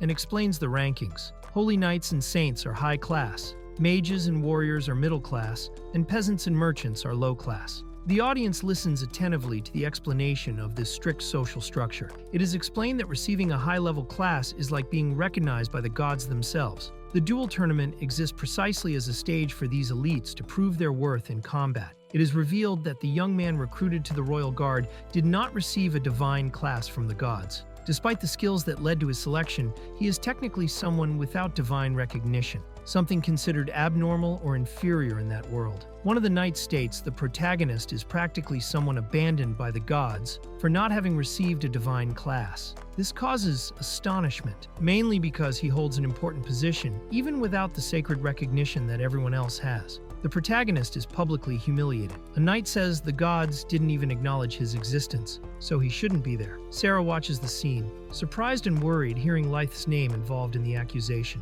Sarah silently observes the heavy mood between Lyth and his father, even shocked by Duke Ride's coldness, treating his own son as unworthy. She subtly holds Lyth's hand. In her heart, despite understanding the Duke's words, she believes differently. She believes in Lyth. The woman with a hat states firmly that everyone has a role to fulfill, regardless of classes granted by the gods. Each citizen contributes with unique abilities, and weaknesses can be compensated by mutual support. To her, a person's value is not in a title, but in their actions. She tells that when she was almost murdered, the boy beside her rushed to protect her without hesitation, facing the enemy directly and saving her life. To her, this desire to protect others is a valuable quality that cannot be granted by an oracle. It is something genuine and rare. The noble looks seriously at Princess Iris, and, after seeing her approach the god-rejected youth, questions her directly. He asks if she intends to defy the will of the gods themselves, highlighting the weight of her decision and the tension it may cause in the kingdom. Iris replies with a provocative smile, deflecting the pressure by saying, "Who knows?" Then, enthusiastically, she makes a suggestion, surprising the Duke, who watches carefully, suspicious of the princess's intentions. The arena, now fully restored by the priest's magic, is announced ready to continue the tournament. The narrator excites the crowd, saying that, although the first fight was intense, there is much more to come. The tournament's second round is announced with enthusiasm. The energetic presenter prepares the audience for the next fight while the crowd reacts with expectation, curious about the new competitors about to enter. A new warrior is announced with great anticipation. He is described as someone blessed with celestial powers, able to dominate opponents with explosive strength and speed. The audience waits eagerly to see what kind of confrontation this unstoppable force will bring to the arena. Amid an impactful explosion in the arena's center, the strongest man appears before the crowd. The commentator announces excitedly, he comes from the Eastern Knights Order, holding the title of the tournament's greatest strength. The audience bursts into applause as the next competitor's name is announced, the Holy Knight Kite Wellesley. Confident, he presents himself in the center of the arena, displaying a firm posture and a provocative smile, while spectators watch with admiration and expectation. The presenter enthusiastically announces it is time to reveal Kite Wellesley's opponent. With everyone attentive, Iris calmly raises her hand and states she has a suggestion, leaving the crowd curious and surprised. Iris directly proposes that he prove his skills in the arena. The suggestion surprises those present, creating immediate tension in the air, while someone clenches their fist, signaling an important confrontation is about to happen. Iris's proposal surprises everyone. She decides to put Lith and Kite to face each other directly in the tournament. While Kite smiles arrogantly, Lith shows surprise. The princess, firm, watches the two with a confident look. Already decided. Iris suggests that, if Kite defeats Lith in the duel, he will be immediately promoted to 7th rank, even without winning the whole tournament. Ride counters, saying it won't be that simple, but she pressures him by reminding it will be a public fight, with no room for questions. Kite smiles, excited by the opportunity. Kite accepts the challenge enthusiastically, confident in victory. He states winning against a classless, like Lith, will be easy. Ride is surprised by Princess Iris's boldness, but does not contest. Lith and Iris watch silently while Kite declares he came to win the tournament. Ride looks at Kite seriously, grabs his shoulder, and orders him not to lose no matter what. He warns him not to let his guard down, showing the weight this confrontation has. Kite listens, surprised but attentive to the words. Kite shows confidence and disrespects his opponent, calling him a nobody without class. He says he will show the true power of a holy knight. Meanwhile, Ride walks silently, only giving the order, "Make sure to win." Lith watches seriously beside Sarah. The announcement of the opponent surprises everyone. He is recognized by royalty and was named to the Royal Guard, but his class is classless. The audience reacts with shock and confusion, while Iris only smiles silently, clearly confident in her choice. The revelation that the participant lacks a class causes uproar in the arena. A knight is incredulous and questions if it's really possible, while another tries to calm him down. The audience reacts with astonishment, but an older man watches seriously, surprised and worried, as if recognizing something important behind it. The crowd starts to hostile Lith as soon as they learn he is classless. Objects are thrown, while shouts of mockery and disdain echo from the stands. The presenter tries to contain the turmoil and asks for calm, but the audience demands Lith leave immediately. Despite this, he stays firm, holding his emotions amid public humiliation. While the crowd still murmurs, Iris watches the situation silently, visibly worried. Kite, on the other hand, keeps a confident and carefree smile. In the stands, high nobility watches attentively, showing no emotion. Duke Ride remains serious, ignoring the commotion. Kite asks the judge to start the fight immediately, ignoring the boos. The presenter agrees and begins the duel. The judge gives the signal and the second fight between Kite and Lith begins. The two face each other seriously in the arena's center, swords drawn while the crowd watches in tense silence. Kite maintains a provocative smile, while Lith adopts a firm and focused stance, ready for the confrontation.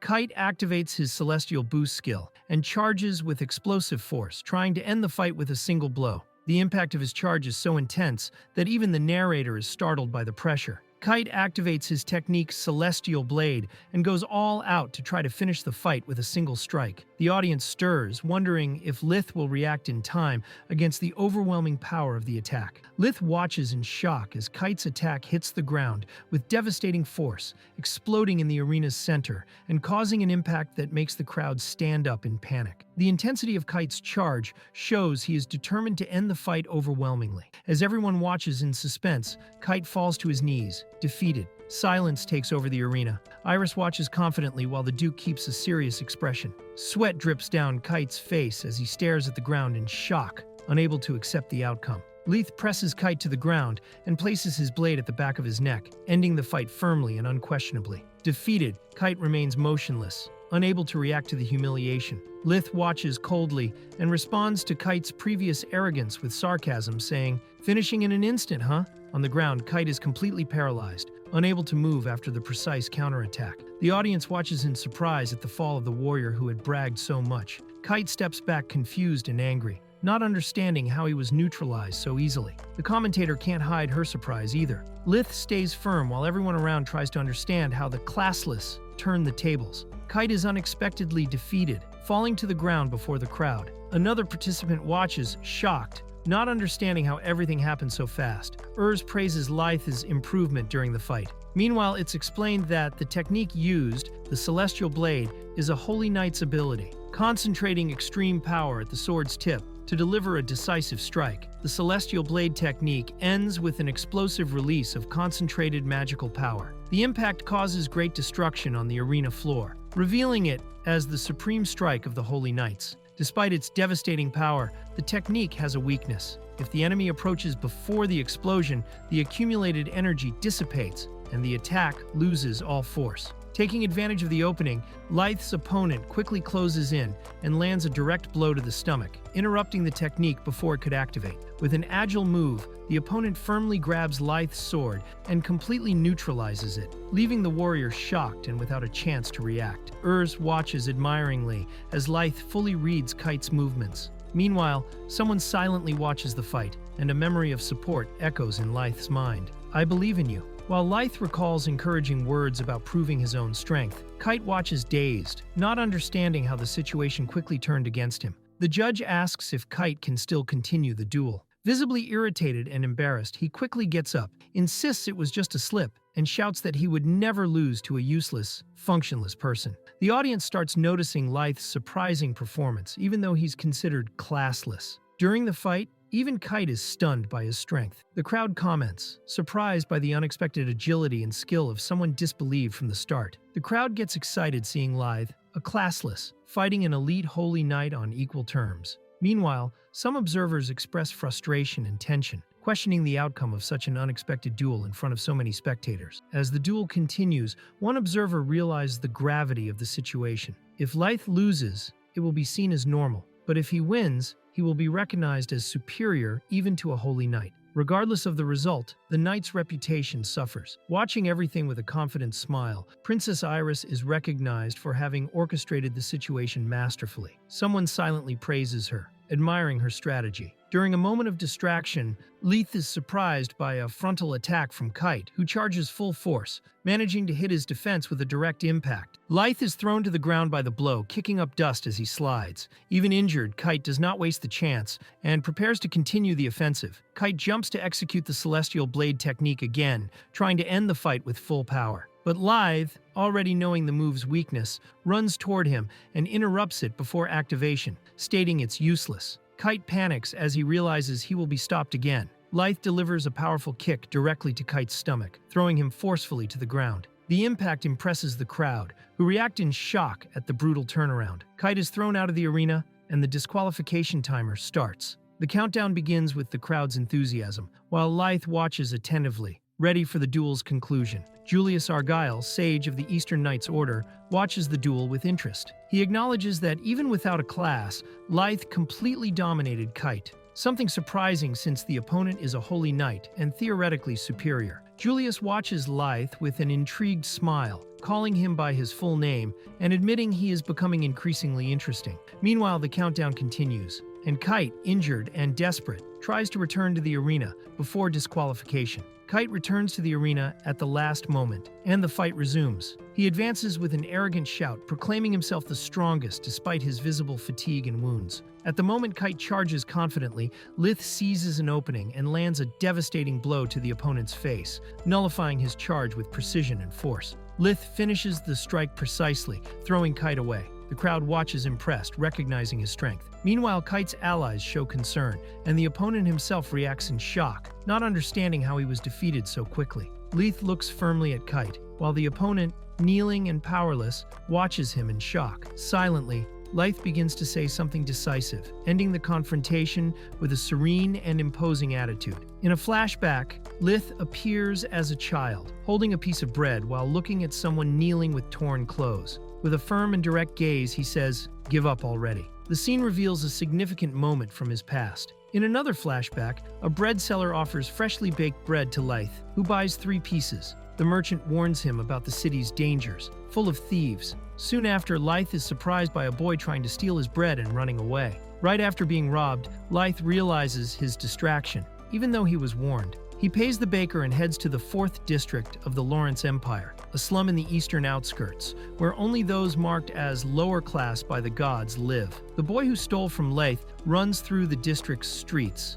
panting. The narrative reveals that being labeled lower class results in discrimination and lack of opportunities, pushing many toward crime as the only way to survive. With no alternatives, they keep stealing, not out of malice, but necessity. Lythe finds the hungry boy and surprises him by offering bread. Calmly, he tells him not to eat so fast and advises him to stop stealing. The scene shows a gesture of compassion amid the harsh reality of the poor district. The boy tries to attack Lythe with a kick, surprised not to have noticed his approach. Confused and scared, he wonders who that guy is and how he moved without being noticed. Lythe easily dodges the attack and counters with a precise kick to the boy's stomach, throwing him to the ground. The young thief screams in pain as he falls, completely overwhelmed. As Lythe walks away, the boy calls him and begs to be taught the fighting technique. Determined, he says he wants to become strong too. Lythe turns around, surprised by the sincere request. While the boy trains punches by the river, Lythe watches silently. With a determined look, the boy comments that living in that city is hard, revealing his daily struggle for survival and strength. Sitting by the canal's edge, the boy explains why he believes Lythe helped him. He wants to be strong, to get food, and perform cool moves. Despite having stolen, he says Lythe forgave him, didn't call an adult, and even came to him alone. To him, this proves Lythe is a good person. With a sincere smile, the boy says he wants to become strong like Lythe. Touching the protagonist's heart, the scene ends with an image of a piece of bread, a symbol of hunger, struggle, and the beginning of this unexpected bond. After hearing the boy's words, Lythe throws something into the water, probably the bread, surprising him. Then he answers with a slight smile, saying that for someone to speak that way, there's something true behind it. The gesture marks the start of a respectful connection between the two. Lythe agrees to train the boy, but warns him not to give up halfway. The boy responds enthusiastically, promising to work hard. They exchange smiles and seal a new beginning side by side. Lythe introduces himself with a smile and extends his fist. The boy returns the gesture confidently, revealing his name, Kite. The two seal their new friendship with a fist bump, the beginning of a journey that would change their lives. Right after sealing the friendship, Lythe and Kite's training begins. Running through the streets, Kite questions why so much effort is needed. Exhausted, Lythe calmly answers that to defeat strong opponents, you need endurance and breath control. During training with wooden swords, Kite tries to keep pace but ends up getting hit for lowering his guard. Lythe calmly explains that even the feet need protection. Despite Kite's exhaustion, Lythe cheerfully warns that there are still 3 more sets after a break. During the break, Lythe gives bread to Kite, who thanks him but admits he's tired and has no appetite. Lythe insists eating is important, even without hunger, because without it, energy runs out. Surprised by Lythe's effort, Kite asks if he is a noble, and if he really needs to train so much. Lythe simply confirms. Lythe reveals his father has a combat class and is very strong. He explains that in the future, during the class division, they said he could also earn a high class. However, he admits his real reason for training so hard is to be recognized by his own father, because if he doesn't become strong, he believes he will never get that recognition. Kite listens silently, surprised by Lythe's sincerity. Kite comments that Lyth's father seems to have great expectations for him, thinking that's a good thing. Lyth, confused, asks if it's the same with Kite, but Kite responds vaguely, saying he doesn't know. His father only shows up at home occasionally, indicating a distant and cold relationship. During a training break, Kite excitedly remembers it's his mother's birthday and invites Lyth to go to his house and eat with his family. Lyth accepts with a smile, happy for the invitation. Lyth carefully holds the cake while Kite thanks him, somewhat embarrassed for not being able to pay. He says his mother will be very happy, smiling with excitement. Lyth just smiles back, pleased to help. Kite enters cheerfully with Lyth, telling his mother he brought a friend and they also bought a cake. The mother greets them with a smile, saying the father just arrived too. Lyth tries to introduce himself politely, but seems hesitant seeing who is there. Upon entering with the cake, Lyth suddenly stops.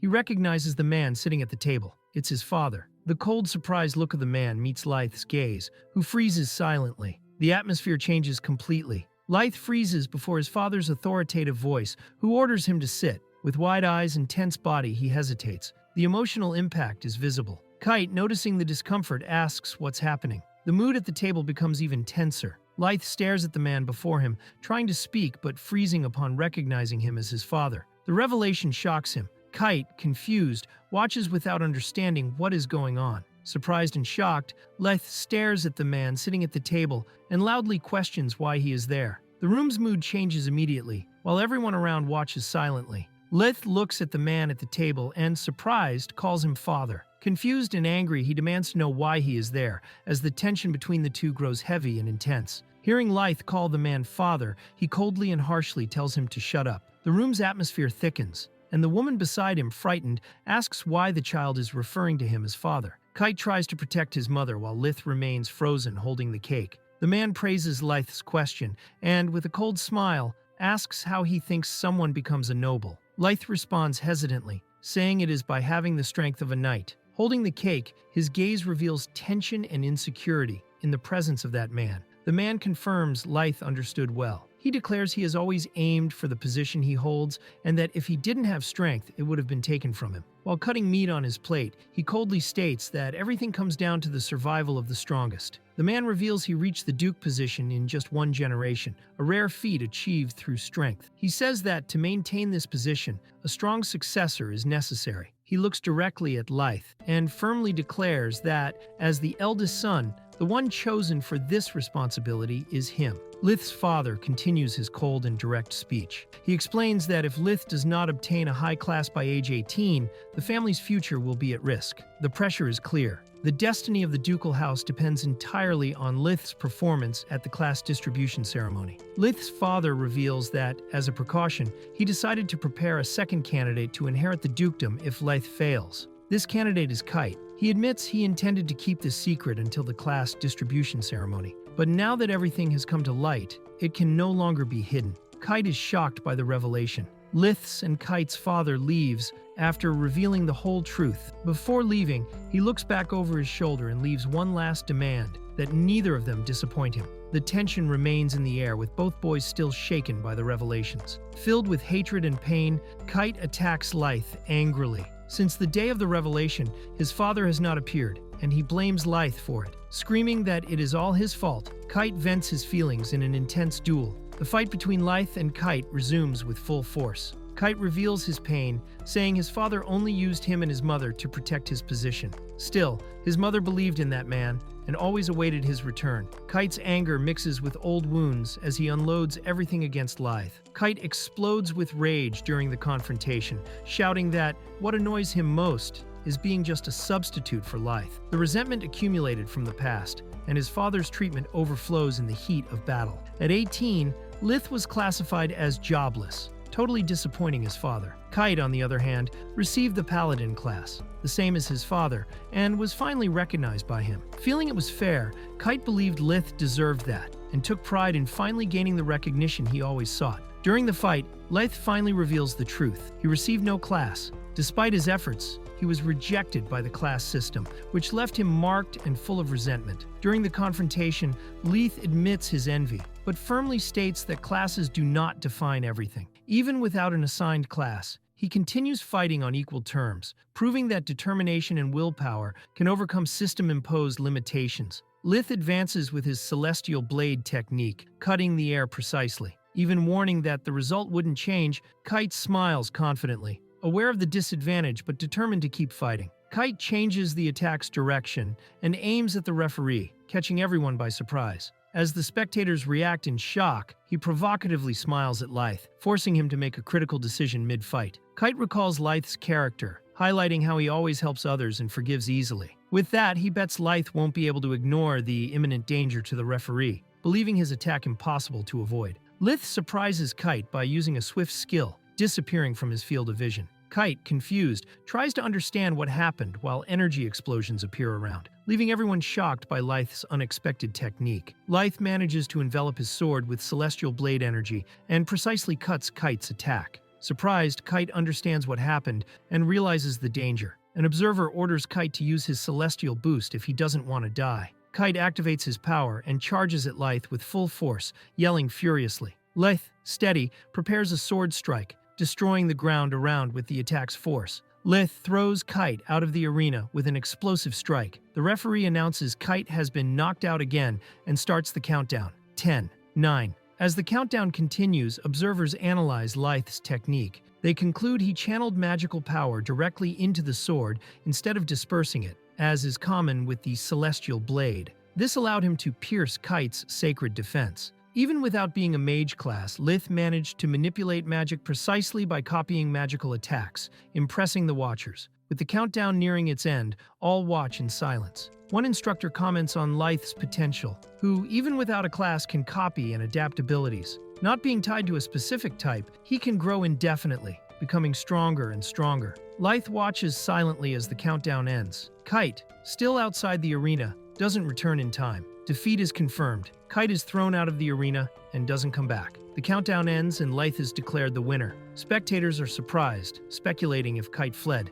After the victory, Lith is approached by a mysterious man who introduces himself as Julius Argyle. He congratulates him and says he enjoyed watching the fight, leaving Lith surprised. Julius confronts Lith, saying that although he is classless, he used a Holy Knight skill, implying he hides powers. The public comments shocked about Lith's feat, and Julius invites him for a private conversation. Kite, injured and panting, refuses to accept his defeat. Even as a high-level Holy Knight, he refuses to believe he lost to someone without a class. Frustrated, he recognizes his weakness and decides he needs more power. Still furious at the defeat, Kite ignores the fight's official end and promises revenge. With a dark gaze and emanating power, he declares that next time he won't hold back against Lith. As they walk together, Lith asks Julius what he wanted to discuss. Before Julius answers, a sudden explosion of energy appears ahead, surprising Lith. Lith reacts quickly by throwing a fireball. Julius watches with a smile and confirms his suspicions. Lith is hiding abilities beyond what he should have.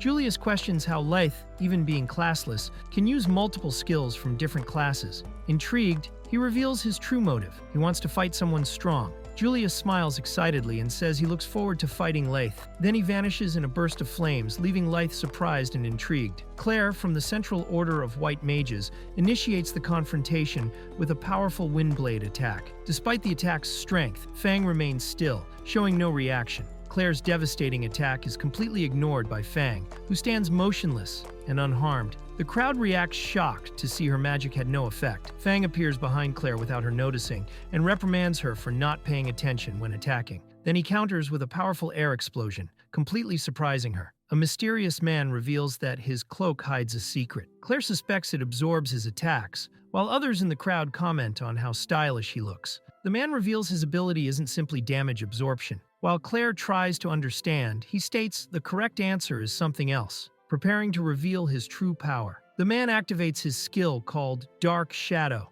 enveloping Claire in a dark space with floating eyes. Surprised, she barely reacts to what is happening. After activating his skill, the man remains alone in the arena's center. The crowd watches in shock and apprehension, not fully understanding what just happened. Claire is declared out of the arena, and the judge starts the countdown. The confused audience comments on the dark skill used. At the countdown's end, Fang is officially declared the winner for the Eastern Order of Black Mages. Claire reappears unconscious and falls to the ground, surprising everyone. The referee checks her condition and confirms she is only unconscious. Meanwhile, Fang watches calmly. Fang removes a ring and declares that, in a real fight, he wouldn't spare lives. He despises using items like blessing rings, making clear his intention to fight lethally. The crowd reacts scared by his cold attitude. The tournament's final battle is announced. The first competitor is Go, a martial artist from the Western Order. The crowd supports him enthusiastically, while his opponent from the Eastern Order is still unrevealed. Gu's opponent is announced as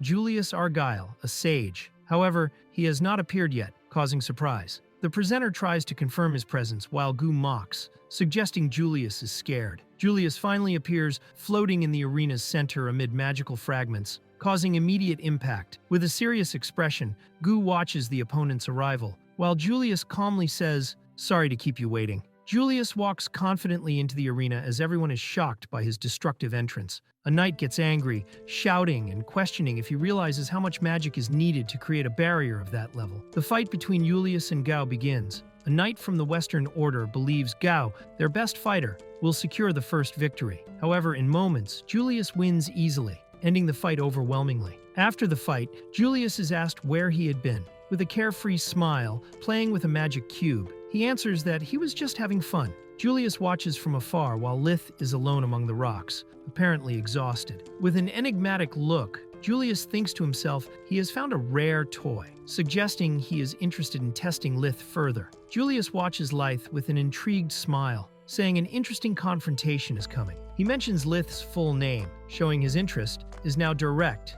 and personal. The presenter ends the tournament enthusiastically, highlighting the battle as truly inspiring for all spectators. The crowd cheers as the narrator announces that the semi-finalists of the Lawrence Empire Duel Tournament are officially set. The tournament scoreboard is revealed, showing the quarterfinal winners. The 4 confirmed semi-finalists are Lith, Julius, Fang, and a participant not yet named. The crowd reacts enthusiastically to these competitors' advancement. It is announced that the next battle will happen in a week. The anticipation grows when it is revealed that even the king himself will be present to watch. All semi-finalists react seriously to the importance of the upcoming confrontation. Unexpectedly, an ancient dragon appears in the arena's center, causing panic among those present. The narrator confirms with shock, a legendary creature has just appeared at the tournament site. As the crowd panics at the dragon's appearance, a young warrior tries to calm the situation. Recognizing the creature, she shouts, "Father!" and complains that his entrance was exaggerated,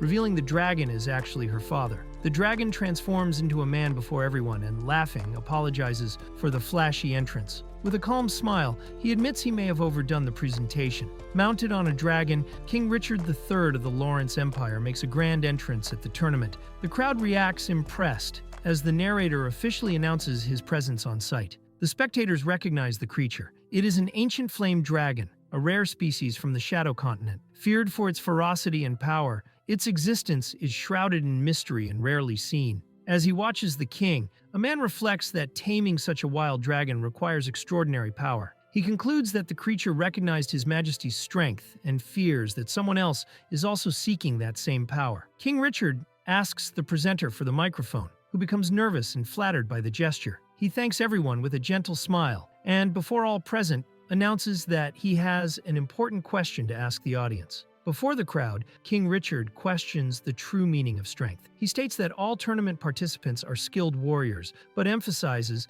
that this is not only due to their classes. For him, strength does not come from status, but from something beyond. The king continues his speech, using the scholar class as an example. He states that even with initial talent, one needs constant study and practice to master advanced magic. Similarly, in duels, strength comes from effort, training, and learning, not from a birth advantage. While the king continues his speech about true strength, Leth is isolated, visibly exhausted and worn out. Still, he listens carefully. The king says frustration also has value because it is through it that many find motivation to grow. The king continues before the crowd, saying frustration can be painful, but is essential to recognize one's immaturity. He says understanding one's flaws is the first step to growth and encourages everyone not to fear failure, for it is through failure that true strength is built. The king closes his speech firmly and inspiringly, declaring before all, "Challenge yourselves." Beside his dragon, he exudes authority and confidence, making it clear that true strength comes from overcoming one's own limits.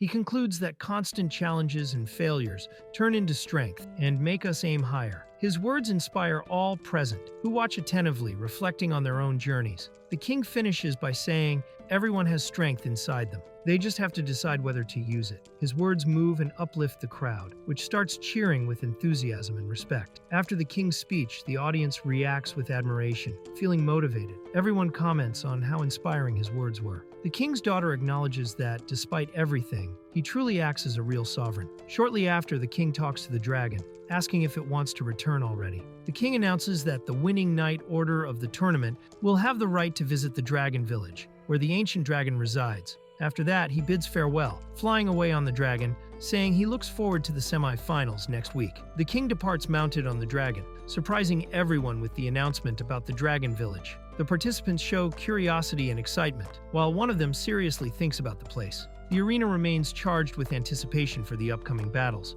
A man silently watches, suspecting the king is scheming something. Next to him, a girl wonders why her father is there. Meanwhile, preparations for the semifinals continue, and all participants keep training relentlessly. Each participant trains intensely with swords and magic. Each one seeks to improve on their own, with different goals and ambitions. Meanwhile, the sound of training echoes through the hallways. During training, one of the boys notices the arrival of someone expected. The atmosphere changes as Lith appears, staring seriously and drawing everyone's attention. While the city remains calm, two men walk the corridors of a building. James Argyle, an officer of the Eastern Knights Order, looks serious and focused, while the other shows disinterest, playing with a cube. Despite complaining, he is forced to enter the room next to James, who seems used to his attitude. All officers gather around the table. The mood is tense from the start, with provocations between James and another man named Ride. While one maintains composure, sipping tea, the other makes clear his displeasure. The meeting's host, ignoring the friction, tries to start the discussion with all present. During the meeting, James reveals that the Eastern Knights Order's plan is finally reaching a decisive point. With a determined and dark look, he declares the next step will be to eliminate King Richard III. James continues explaining the plan,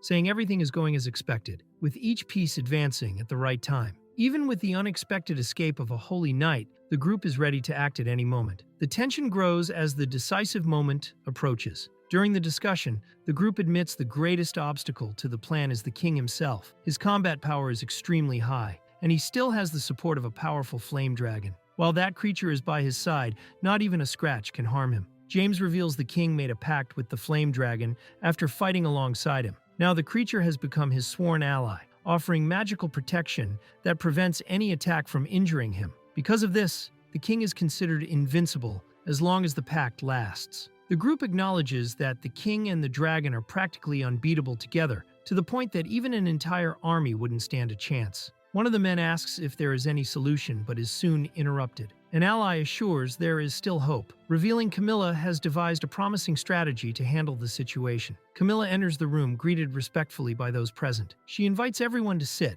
and shows confidence. Some recognize she is Princess Iris's sister, but Camila soon makes it clear she doesn't care about formalities. She will be the mastermind behind the new strategy against the king and the dragon. While some still saw Camila merely as Princess Iris's assistant, she maintains a confident air, unbothered by the comments. When questioned about the strategy, she calmly confirms the plan is hers, making clear she is in control of the situation. While Camila sips her tea with a confident look, the other meeting members begin considering the strategy. Some think it might work, but doubts about its viability remain. Even so, the idea sparks interest and caution among those involved. While Camila speaks, Duke Ride approaches with a serious expression. She lightly questions him, but without warning, he aggressively advances and draws his sword, surprising everyone in the hall. Ride suddenly attacks, knocking down a knight and causing confusion. One of the guards reacts furiously, questioning his attitude. Camila, surprised, watches as Ride coldly comments on her dress, as if wanting to prove something. For him, the action would end any remaining doubts. After the incident, a meeting member asks if there are more flaws in Camila's plan. The answer is direct. There are none. Camila smiles confidently while watching the fallen knight, as if everything is going exactly as she wanted. Camila, still with a cold smile, makes clear that her true targets are her own father and sister. She states that the next encounter with them at the dueling event will be the last. This reveals her strategy hides personal and dangerous intentions, awaiting the decisive moment with anticipation. An excited girl begins the ceremony with a lively speech. She says that, according to legends, the territory was once ruled by demons until a god defeated them in battle. From that place, called the Land of Beginnings, the world's history began. Now, that very place will be the stage for the grand dueling event. The long-awaited tournament day begins with the arena full and excitement in the air. Participants talk enthusiastically about the fights and the learning they will gain from the experience. Despite previous defeats, the Western Knights Order is praised for their dedication. Amid the bustle, Commander Rigel Radner watches proudly while spectators are reminded to maintain order. While the Western Order stirred the crowd, Central Order Commander Lena Frist observed calmly, guiding her subordinates to pay attention to the fight. With Kite's absence confirmed, the focus shifted to presenting the three most promising fighters of the tournament. The two princesses make their official entrance into the tournament. The first introduced is Iris Lawrence, followed by her younger sister, Camila Lawrence. Both appear confident before the crowd, marking the start of something grand. While the crowd cheered, Iris approached Camila, showing concern over her disappearance. Camila responded sarcastically, saying it was an honor to be remembered by the future queen. Iris mentioned their father, suggesting he would be happy to see her at court again. But Camila, already with ulterior motives, hinted there would be no more opportunities like this. King Richard III makes his entrance to the event, coming directly from the Kingdom of Lawrence. With confident posture and striking presence, he walks the venue while Camila watches with a calculating look, already anticipating the next steps of her plan. The crowd cheers for the king, who walks proudly under admiring gazes. Soon after, the tournament organizer enthusiastically announces the start of the next phase, calling the semi-final participants to enter the arena. The first semi-final is announced. On one side, the Holy Knight Sarah Scott. On the other, the sage Julius Argyle. Both face each other seriously, ready for the confrontation that will decide who advances in the tournament. The second semi-final is also revealed. The Dark Mage Fang will face Lythe Wellesley, known for having no class. Despite that, Lythe faces his opponent firmly, determined to prove his worth, even without a title. Lythe appears visibly tired and full of wounds, raising doubts about his preparation for the semi-final. Meanwhile, a mysterious figure approaches and bluntly states that he will not reach the final, throwing the provocation directly in his path. Sarah faces Julius confidently and states without hesitation that she will defeat him. The provocation catches the opponent by surprise, while she keeps a steady gaze, making it clear she is ready to win. Suddenly, a strong wind begins to blow in the arena, surprising everyone. The air current spins around Julius, gaining intensity to the point of reaching even the spectators' seats. The scene creates a tense atmosphere, making it clear something big is about to happen. Julius faces the fight with a provocative smile, showing confidence and disdain. Meanwhile, the judge starts the combat, and Sarah launches herself into the attack, determined to show her strength from the first second. Sarah charges at Julius at high speed, who remains still with a confident smile. As she approaches with full force, he begins channeling magic in his hands, ready to counterattack precisely. The battle begins with tension and power in the air. Julius delivers a magical strike directly at Sarah, who is thrown backward with force. He watches the scene calmly and confidently, while his hand still glows with energy, showing the fight is far from over. Sarah reacts quickly and hits Julius with a direct strike, but soon realizes it was just an afterimage. Julius appears right behind,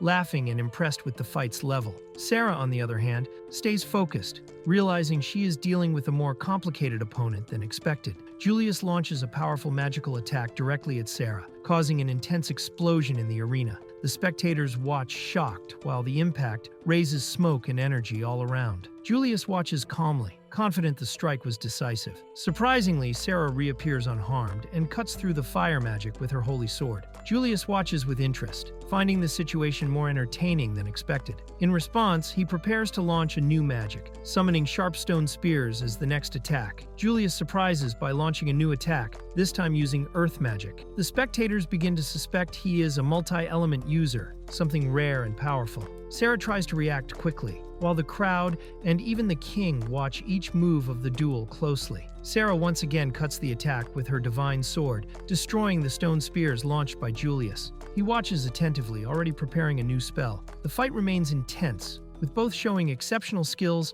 and giving no room for error. Sarah tries once more to use her divine sword, but realizes her attacks have no effect. Frustrated, she understands that despite all her strength, Julius remains unharmed. The tension rises as he just watches, calmly facing the assault. In a memory, Julius appears in a forge, handing several magical stones to a craftsman. Among them were minerals with fire, earth, water, wind, thunder, and darkness attributes. He asked that something special be created with all the elements, revealing the origin behind his mastery of multiple magical attributes. Julius explains he didn't want something ordinary, but an artifact that would be fun to use. He gives the blacksmith a detailed project of what he wants. Meanwhile, the dwarf comments that despite Julius's intelligence and magical power, he doesn't care about wins or losses. What he seeks is fun, and for that he sees Sarah as the perfect partner for the duel. During the fight, Julius spins a magic cube that seems to activate different spells. Sarah, even facing varied elemental attacks, continues advancing. She dodges the blows with agility, showing resilience and focus, while Julius calmly switches to the next element. Julius takes control of the fight, using varied attacks with ease and leaving Sarah at a disadvantage. Spectators comment that there is no way she can defeat someone who masters multiple magical elements at once. Even veterans recognize the new competitor's talent. While Lythe watches everything silently, Julius takes advantage of an opening and approaches Sarah, preparing a direct attack. She tries to react but realizes the danger too late. The crowd panics seeing the scene, realizing the situation has become critical for her. Julius easily traps Sarah and mocks the situation, questioning where all her determination went. With a provocative smile, he says it would be boring if the fight ended so simply. Sarah silently tries to keep her composure in the face of humiliation. When it seemed Sarah was defeated, she surprises Julius with a turnaround, saying he just lost the chance to win. With determination in her eyes, she makes clear she hasn't given up yet. The king, watching everything, gets excited by the fight, admiring the knight's determination. Sarah closes her eyes and concentrates her energy, holding the sword in a serene and firm posture. A different power starts emanating from her body, indicating she is about to release a special technique or awaken a new level of strength. Sarah reveals a new skill. Several swords begin to float around her, controlled by her magic. The audience watches surprised, not understanding how she activated this power. The atmosphere changes completely and the duel takes an unexpected turn. Sarah positions herself firmly while the swords float around her. They are not illusions. Each is a real divine sword. Julius watches with a slight smile, recognizing that he is now facing something serious. Sarah activates her technique with the divine swords surrounding her opponent. She prepares the strike precisely, while Julius watches attentively, realizing he underestimated her strength until now. The spectators are surprised to see Sarah's technique evolve, transforming a single divine blade into 6. Julius smiles excitedly, recognizing her progress and celebrating the intense fight. Fully thrilled by the battle, Sarah charges forward with one of the divine swords, determined to attack head-on. Julius watches curiously, trying to understand her intent. Before the strike lands, he quickly raises an earth wall to defend himself. With debris still in the air, Sarah advances, breaking the wall with her floating swords. In a synchronized movement, all blades attack simultaneously, creating a cutting whirlwind that surprises Julius. Julius notices Sarah approaching, protected by swords, spinning at high speed. With an excited smile, he reacts by creating a huge flaming tornado blast to counterattack. Sarah moves precisely as she spins her swords around her body, surprising everyone by transforming the Holy Sword's offensive technique into both an attack and defense. She states she would not win by brute force alone, so she created this strategy. With conviction, she launches a final strike. Sarah activates her final technique, surrounded by cutting petals in the air. The ability takes shape with a swift, precise dance, advancing toward the enemy without hesitation. Julius, attentive, prepares for the impact, but the scene already shows she has taken control of the duel. At the moment Sarah finishes her technique, a strong light fills the arena. When everything calms, Julius has completely disappeared from the battlefield. The spectators look around confused, and even the event officials cannot locate him. Julius appears unharmed after the attack, surprising everyone with his speed. Sarah notices her swords have been reduced, leaving only one active. Julius, excited by the battle, taunts and says he still has many techniques to show, spinning his magic artifact again while preparing to continue. Julius becomes even more excited about the fight. With a confident smile, he activates another spell using his magic artifact, saying now the second round will begin. During the tournament, a swordswoman is surprised by the opponent's approach. The audience watches closely, trying to understand Julius's strategy. He raises his hand with a strange gesture, leaving everyone confused. Meanwhile, one spectator suspects he is just provoking. Julius summons a huge stone golem, causing the ground to shake with its appearance. The swordswoman steps back, surprised by the size and power of the creature, but prepares to face it firmly. The gigantic golem astonishes everyone as it appears in the arena, about 20 meters tall. The crowd is shocked by its size and the magical power it radiates. Some recognize this as the true strength of a sage, while others watch, impressed by the creature's presence. The swordswoman watches carefully as the golem begins to move slowly across the arena. One spectator comments that, although slow, these golems are extremely strong and destructive, commonly used by the army in battles. The swordswoman attacks the golem with precision, cutting its stones as she faces it confidently. Despite its imposing presence, she claims these creatures are nothing more than stone puppets, unable to match the offensive power of the holy knights. Sarah advances with a quick sequence of strikes and destroys the golem without difficulty. The spectators praise her skill, recognizing her superiority as a holy knight. Now she takes the advantage in the fight, making the battle increasingly unpredictable. After destroying the golem,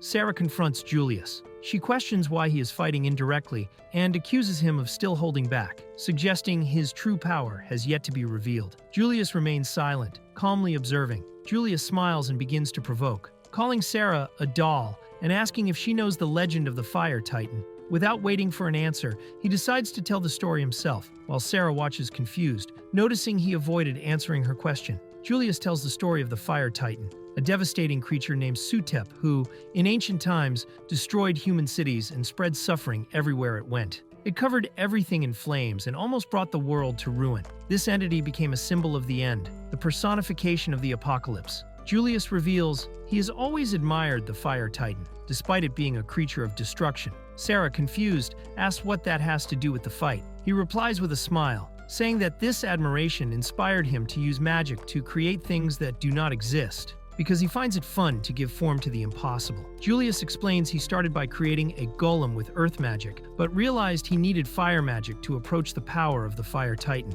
Combining the two elements, he developed a unique creation, which he considers his masterpiece. Confident, he declares Sarah is the ideal opponent to face it. Julius finishes his summoning with a confident smile, revealing his ultimate creation, the Flame Titan. The flaming creature appears with destructive force, cracking the ground around it and making clear that the true battle is about to begin. The Flame Titan takes its final form, Muspel. Wrapped in intense flames and with a monstrous appearance, it emerges as an overwhelming threat, ready to destroy everything around it. Muspel attacks with crushing force, cracking the ground and forcing Sarah to retreat. She can barely contain her surprise at the Titan's power, exclaiming that it is incredibly strong. The spectators watch shocked, realizing the gravity of the situation. Sarah tries to approach, but Muspel unleashes a massive attack in the form of a flaming vortex. Surprised by the speed and intensity, she quickly steps back. The impact of the attack spreads across the arena, forcing even the spectators to take cover.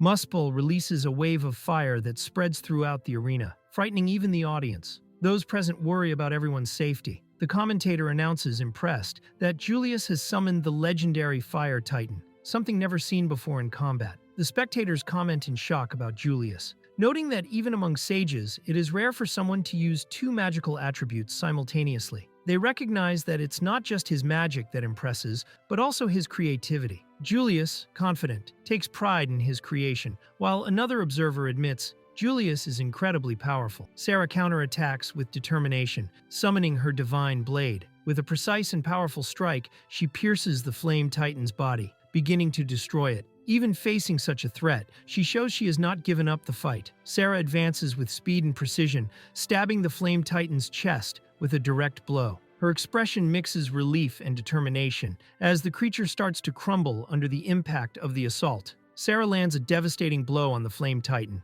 believing she has dealt a fatal wound. However, something unexpected happens. The creature begins to behave strangely. The spectators notice the Titan is regenerating, leaving everyone shocked at its ability to heal itself. Julius reveals that Muspel can change its form like magma, making any physical attack useless. While Sarah tries to figure out how to face it, the Titan launches a new attack, throwing a rain of stone spears toward her. Sarah is hit by the stone spears and thrown back, wounded and surprised by the attack. Meanwhile, the Flame Titan continues advancing furiously, and the spectators watch in panic. She rises with difficulty, feeling the weight of the battle. The Flame Titan leaps forcefully to crush Sarah, who barely manages to react. The shocked spectators shout her name as they see her in danger. At the last moment, she tries to move, but the impending impact comes fast. Sarah is hit squarely by the Flame Titan and screams in pain as she is crushed. The crowd watches in absolute shock while the flaming creature remains imposing in the center of the arena,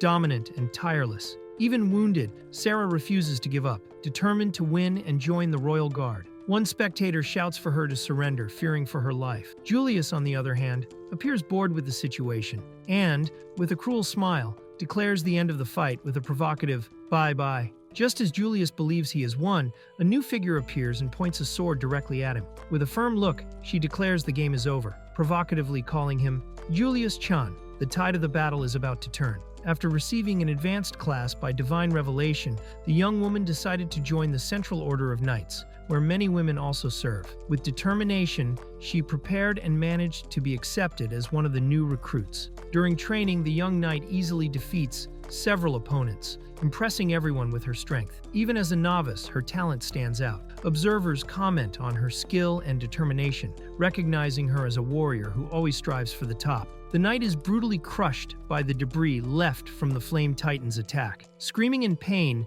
she is swallowed by the destruction, while the spectators watch anxiously. One of them comments with concern, "The enemy is too strong and the situation is becoming critical." With Sarah captured by Julius, a knight from the Central Order appears and, with a firm look, orders her immediate release. He warns that if Julius does not obey, he will face the full force of the Central Knights. The tension between the two rises, with the confrontation about to escalate. With a mocking smile, Julius says he understood the message and pretends to surrender, claiming he will release Sarah. Despite the apparent surrender, some observers notice something strange in his attitude and sense the situation may still worsen. Julius reveals his true intention, laughing arrogantly and refusing to stop. He summons more power and provokes everyone around to face him. One of the knights runs desperately, realizing he will not save Sarah in time, while the chaos increases on the battlefield. Amid the chaos, a young man jumps in with a dagger in hand, determined to act. The spectators recognize something familiar, and one of the warriors murmurs in surprise, "Father?"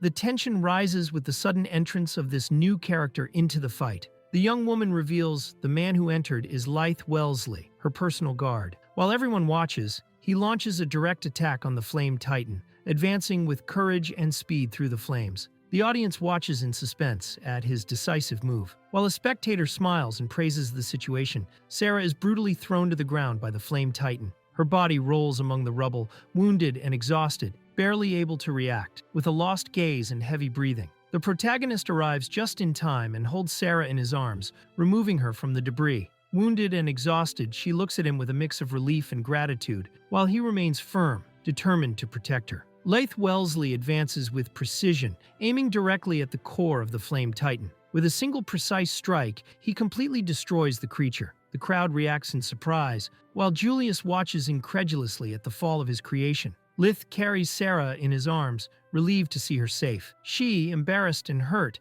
asks to be put down, believing she is heavy. While he insists she is injured, Sarah lowers her head and apologizes for losing. Lythe just looks at her calmly, without judgment. Sarah is rushed for treatment as healers apply ice magic and first aid. The situation is critical, and her injuries are worse than they appeared. Lythe watches silently until she calls him with a weak voice. "Hey, Lythe." While Sarah is taken for treatment, she finds the strength to ask Lythe to win. He leaves determined with a firm look. Alone on the stretcher, a tear falls from her face, revealing her frustration and silent pain. Crying, Sarah confesses that she couldn't win. She reveals her true wish, to join the Royal Knights alongside Lythe. Meanwhile, the nobles praise the boy for his courage and skill. Hearing the comments, Lythe feels uncomfortable. Trying to explain his effort was for another reason. The nobles notice that Iris is visibly shaken, something rare coming from her. Her father watches with surprise and pride, commenting that it is hard to see this emotional side of his daughter in public. The scene shows how much the situation affected everyone, even the most reserved. While watching Lythe from afar, a woman jokingly says her daughter brought him home as a possible fiancé. She laughs, calling him a rascal, recognizing his worth with a touch of humor. The scene ends with a wide view of the arena, devastated and marked by the battle's impact. Julius looks at Lythe with contempt, irritated that his fun was interrupted. Lythe, furious, demands to know why he attacked Sarah that way. The tension between them rises, with the direct confrontation about to begin. When Lyth moves to attack Julius, one of the event officials shouts desperately, ordering him to stop immediately. The crowd watches tensely as Lyth's bold move threatens to cross the allowed limits.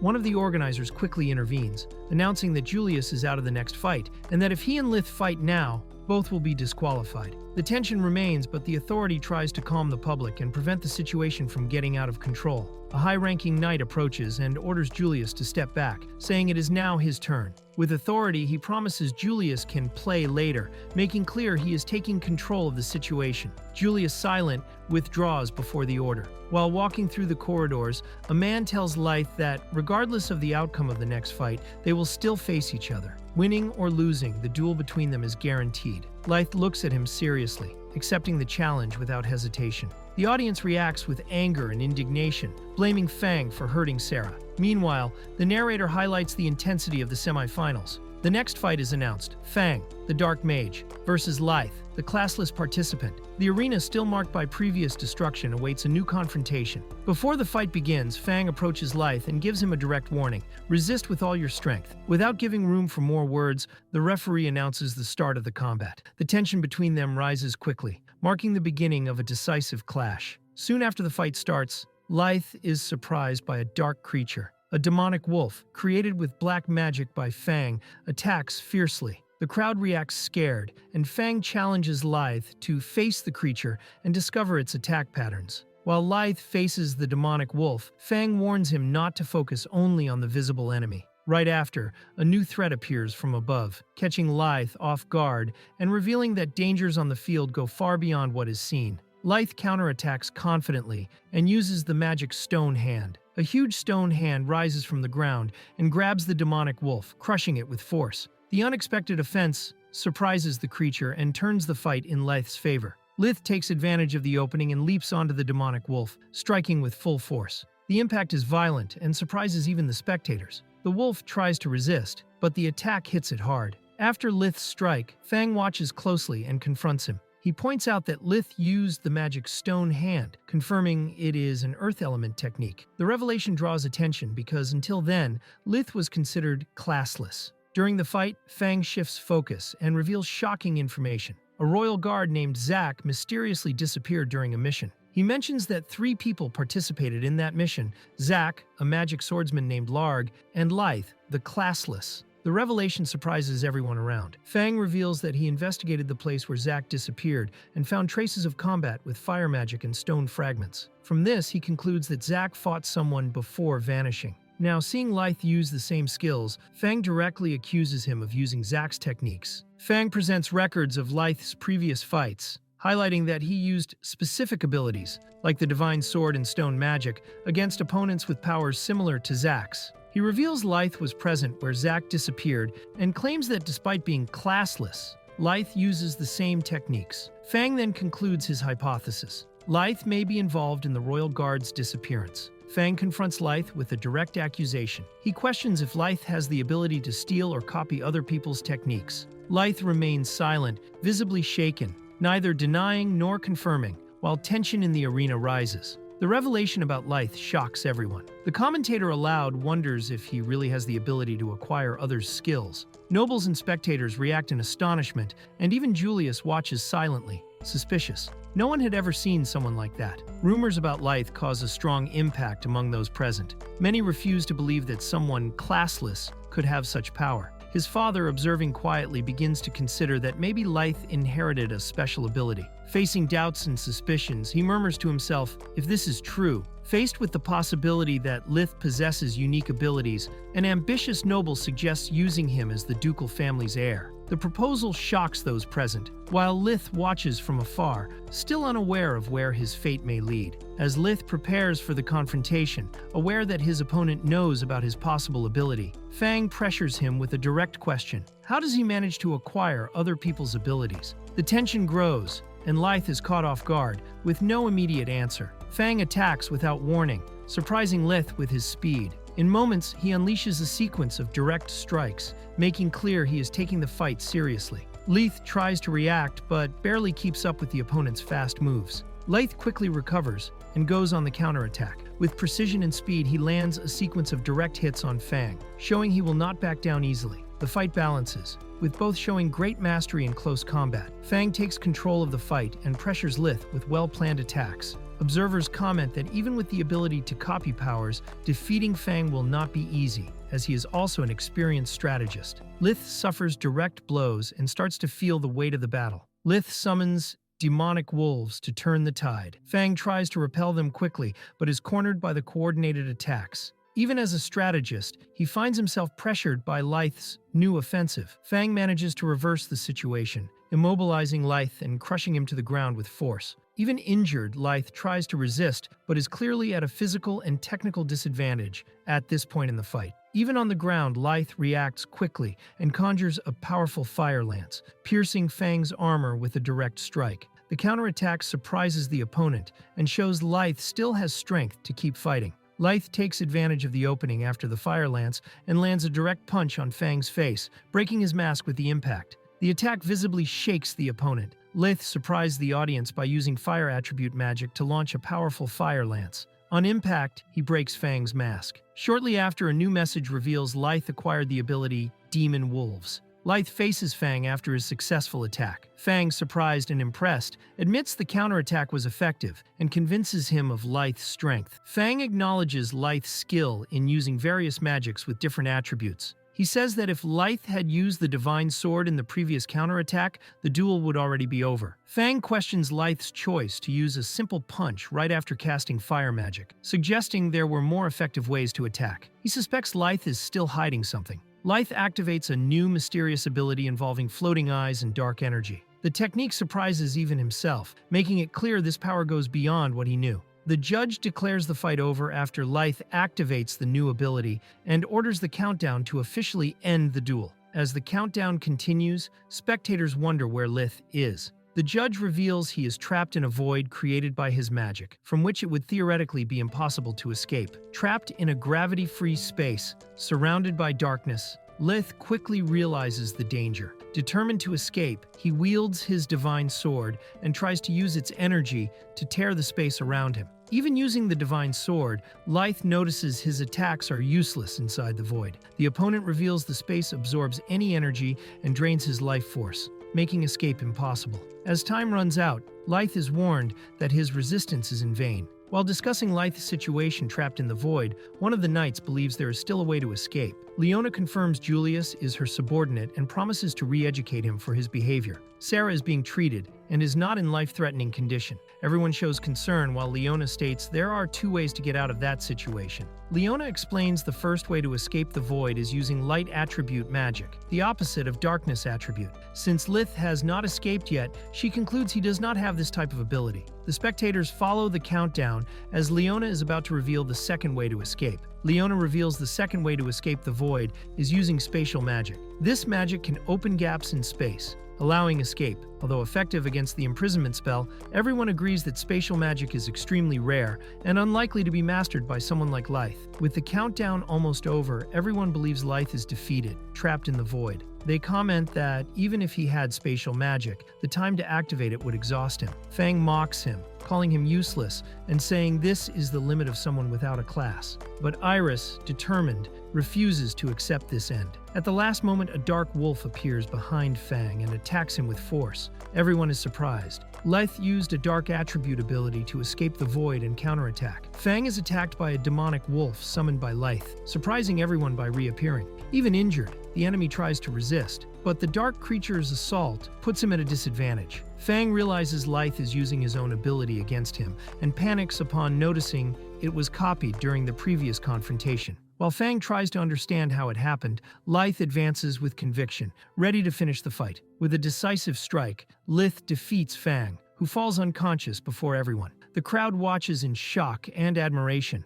unable to believe the jobless managed to defeat such a powerful and strategic opponent. Lith reappears on the field, surprising everyone. A demonic wolf comes out of the void and attacks Fang, making clear Lith used the enemy's own ability against him. The audience reacts in shock as the narrator confirms Lith's triumphant return. Seeing Lith's comeback, everyone comments admiringly on his skill to copy the enemy's technique and use it against him. Meanwhile, one of the girls praises Lith, saying he is pretty cool, but Iris quickly makes it clear she will not hand him over to anyone. Camila insists Iris give up Lythe, claiming she already has too many guards and could at least keep that one. Iris keeps an enigmatic smile and does not yield. Observing the scene, a man ironically comments on the beautiful bond between sisters. Camila watches confidently, believing that with Lythe in her hands, her plan will work. Meanwhile, Lythe is exhausted after the battle. In the infirmary, Sarah receives emergency treatment. Others watch surprised by Lythe's strength, especially after his victory over Fang.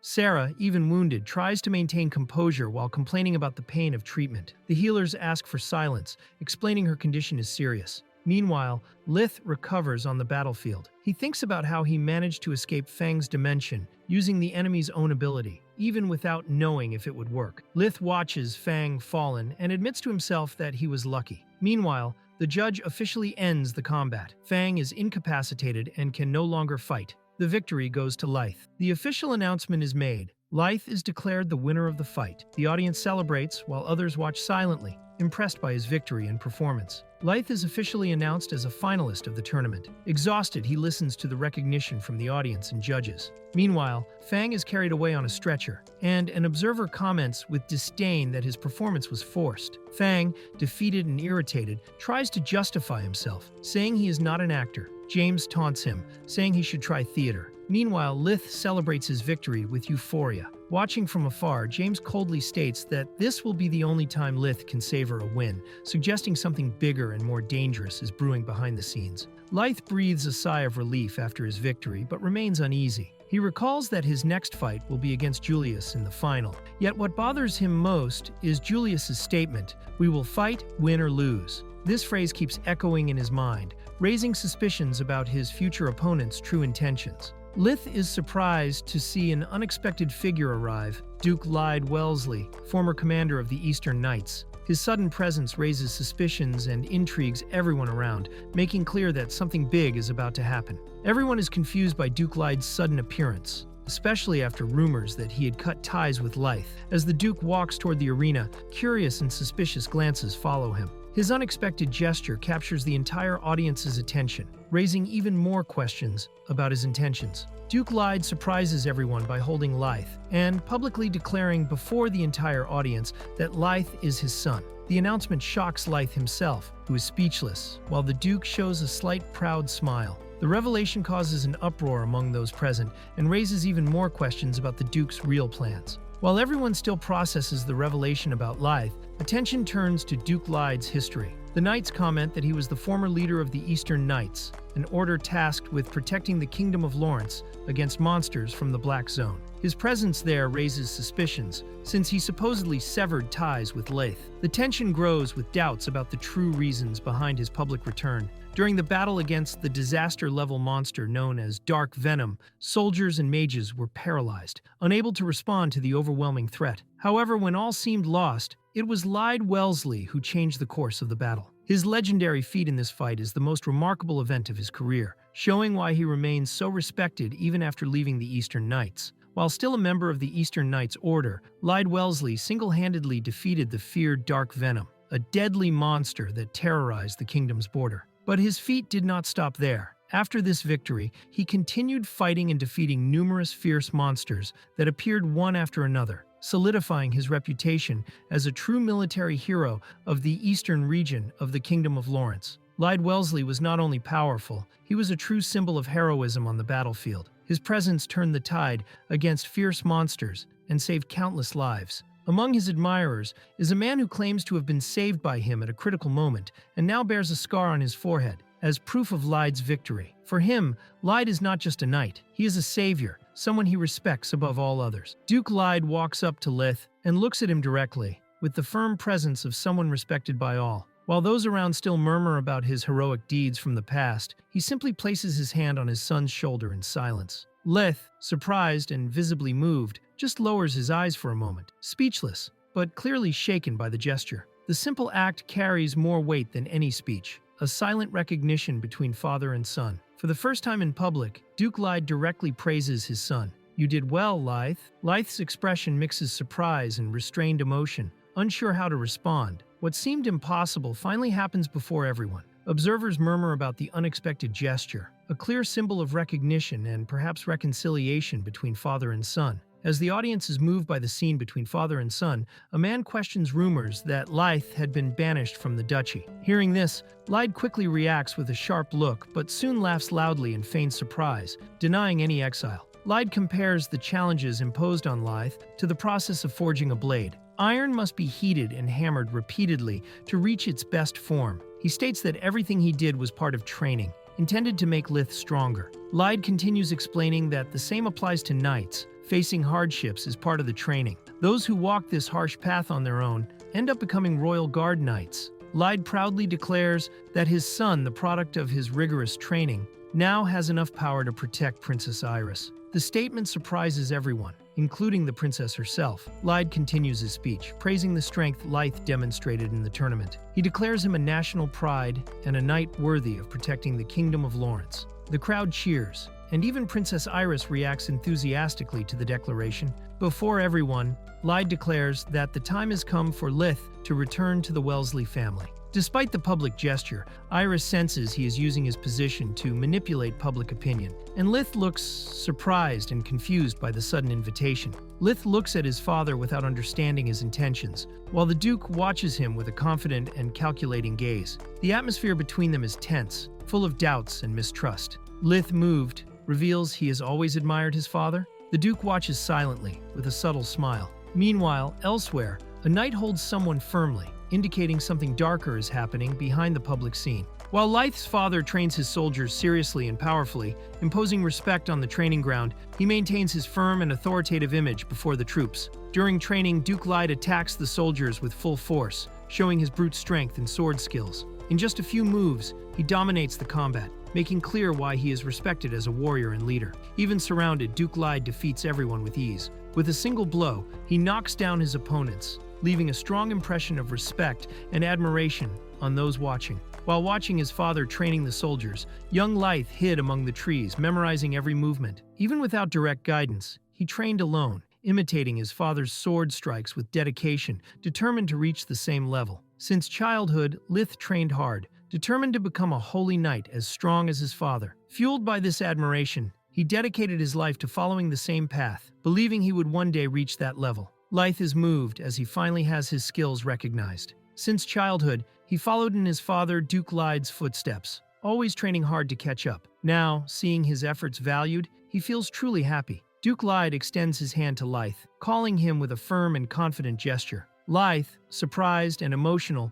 looks at his father silently, absorbing the weight of the moment after finally achieving the recognition he always sought. Lythe, emotional before the audience and his father, hesitates as he tries to speak. The crowd watches silently, while Duke Lyde maintains a steady gaze. In the middle of the moment, Lythe begins to say, "Father, but something in his eyes suggests there are still doubts inside him, even amid recognition. Lythe looks at his father firmly and, surprising everyone, refuses the proposal. With a determined voice, he declares he will not return to the Wellesley house. The crowd reacts in shock, while Duke Lyde watches him with a tense expression. Lythe looks at his father and, without hesitation, refuses again. Firmly, he says he will not go back. The direct answer catches Duke Lyde by surprise, and the environment falls silent in the tension between them. The audience watches silently as the tension between Lythe and Duke Lyde grows. The commentator highlights the heavy atmosphere. With a serious expression, Lyde looks down and murmurs something enigmatic. "This country," leaving everyone unclear about his intentions. Lythe watches the busy and prosperous city but feels something wrong. At the same time, a noble steals food from a common merchant and assaults a woman when confronted, shouting that he belongs to the upper class. The scene causes shock and reinforces Lythe's discomfort with social injustice. While the noble justifies his actions by saying the weak must pay for being protected, Lythe protects an injured girl. The man defends his act as part of the law of nature, where the strong deserve rewards from the weak. Tension rises with this twisted speech of authority and power. Lythe questions the normality of the current system, where injustice is treated as common sense. People around react confused, some accepting the situation as natural. Nobles watch from afar with unconcerned expressions, reinforcing the inequality Lythe tries to challenge. A noble tries to justify inequality by saying the Kingdom of Lawrence was an inhospitable land 2,000 years ago, full of monsters, and the upper class risked their lives to develop it. He claims that because of this, nobles have the right to dominate, as if it were a natural reward for their past efforts. While the noble proudly defends inequality, stating it is natural that the upper classes receive privileges and the commons are nothing but slaves, Lith listens silently, clearly shaken by these cruel words and the distorted reality imposed by the powerful. The crowd rebels against Duke Lyde's words, rejecting being called slaves. Common citizens rise and shout, claiming they are the ones who sustain the kingdom, producing food, sewing clothes for royalty, and building the city's structures. United, they declare the country is driven by their work, not by the nobles. Lith revolts at his father's words and shouts that he is completely wrong. He states there should be no superiority between classes since a person's worth should not be defined by that. Lith's firm stance marks his definitive break from the Duke's ideals. Lith, out of breath, declares that all classes are given equally by God through the oracle. Before everyone, he states that even his classless condition must have a purpose. His words surprise those present, including his father and the princess. Lith recalls being kicked out of his home and needing to find work to survive. However, having the jobless class, he was discriminated against in all guilds and got no job offers. Even after trying many places, he was always rejected. Lith says he began fearing cold looks from people, feeling everyone saw someone with the jobless class as worthless. He almost gave up everything in that moment of loneliness and rejection. During a heavy rain, Lith hides soaking wet and discouraged, about to leave because he felt like a burden. At that moment, a woman recognized him as the unemployed man who had been to the guild before. She approaches with concern and asks why he is there in that state. The attendant offers Lith a hot drink to warm up and encourages him not to be discouraged. Even though he thought no one would notice him for being jobless, she reveals an urgent mission just arrived and invites him to accept it, showing confidence in his ability. After hearing Lith's confession, Duke Lyde laughs with disdain, calling it all a joke. He mocks his son's sincerity and says he expected something more serious.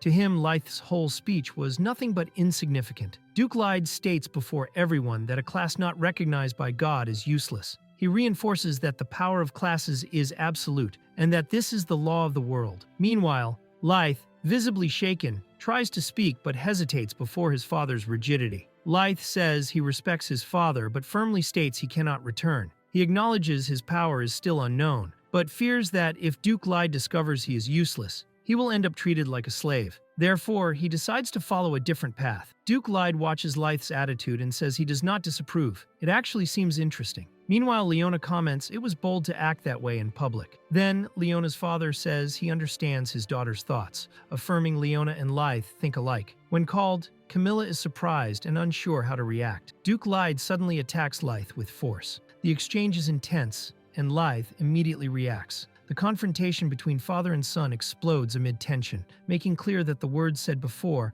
did not end their dispute. Lythe barely dodges a violent blow from his father. He blocks with difficulty, feeling the attack's weight. The impact shakes his arm, but his eyes show firmness. He is determined to face Duke Lyde to the end. At the decisive moment of the confrontation, Lythe manages to disarm his father with a fast and precise move. Duke Lyde is caught off guard, and everyone around watches in shock. Lythe, out of breath, tries to understand what he just did. He himself did not expect to dominate the duel. Duke Lyde asks when Lythe learned that sword technique. Lythe replies that he learned it by watching his father 2 years ago. The Duke acknowledges Lythe's effort and the result of his training, praising him with a "very well," but then prepares something more, saying, however, Duke Lyde briefly praises Lythe, but soon cuts the moment short, saying his way of thinking is still immature. Then he turns and walks away, making it clear he does not fully recognize his son as an equal yet. Lyde walks away with a serious expression, saying that one day Lythe will understand. Even without agreeing with his son's thoughts, he recognizes there is still time for Lythe to mature and see the world from another perspective. Lythe falls silent after his father leaves. Then, without strength, he collapses to the ground before the spectator, clearly shaken by everything that happened. Lythe discovers his new class is Holy Knight, surprising everyone. He recalls the past when he was considered classless. Now, praised and even recognized by his father, he hears the words, "Well done, son." Lythe remembers the past when he was rejected for having no class. He was ridiculed, called useless, and abandoned even by God. The humiliation still echoes, contrasting with the recognition he has finally earned. Lith wakes up in Iris's arms after fainting in the tournament. She shows relief seeing him well. While trying to understand what happened, Lith reflects on his dream, a future where he becomes like his father. Doubt invades him. If he really became a holy knight, would he have lost who he is? Lith wakes up desperate upon realizing he was lying on Princess Iris's lap. Embarrassed, he bows and apologizes for his lack of manners. Iris, however, surprises him with a gentle smile, saying she doesn't mind, and that in fact she would like to touch him even more. Lith tries to hide the situation with Iris, but soon realizes another girl has been watching him all along, and is clearly unhappy. Sitting on the floor, he nervously comments that a scary one-son has been watching him closely from the start. Lith senses the tense atmosphere between the two girls. While Iris calmly drinks tea, the other watches visibly irritated. Confused and sweating, he clearly feels the strange tension forming around him. Lith asks how Sarah is feeling, and she answers cheerfully, saying she's ready to fight again. However, upon closer observation, Iris notices burns on Sarah's arm and realizes she is only pretending to be okay. Iris reveals that the doctors reported Lith's real condition. He has inflammation, bruises, and several cuts. Even if he tries to act normal, she makes clear he suffered many injuries and needs medical care. Iris hugs Lith tenderly and shows concern for his state. She notices how injured he is and tries to convince him to give up the final, saying he doesn't need to push himself and can simply step back if he wants.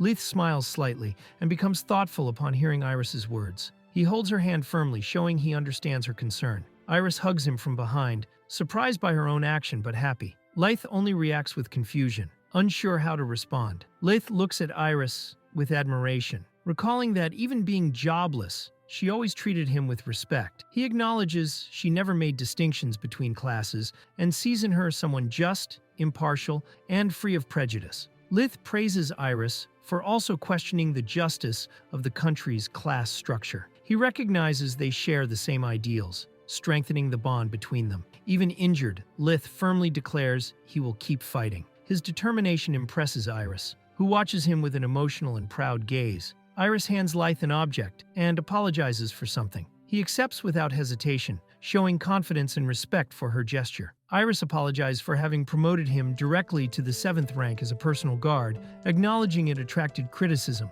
But Lith reassures her, saying that despite the initial surprise, he was happy to fulfill his duty as a knight. Sarah encourages Lith, asking him to put on the new outfit and show his confident side. But she soon changes tone and warns seriously, Julius is very strong and he must be careful. Sarah pulls Lith excitedly, saying the finals are about to start. He watches her silently, surprised by her energy and dedication, while she smiles sincerely and encouragingly. The narrator announces the arena repairs are complete. With the audience attentive and the venue restored, he declares the start of the final duel. The presenter announces the first finalist, Julius Argyle, the sage of the Eastern Knights, known for consecutive victories thanks to his overwhelming magic. However, the public is confused upon realizing he has not appeared yet. Julius surprises everyone by being found relaxing in the stands, with a carefree smile. This raises speculation if it is overconfidence. The presenter asks the audience not to destroy the place and announces the fight is about to begin. The presenter enthusiastically announces the second competitor, someone who impressed everyone with a rare and extraordinary skill. When he enters the arena, she is surprised to see him arrive. It is Lith, now confident and ready for the final.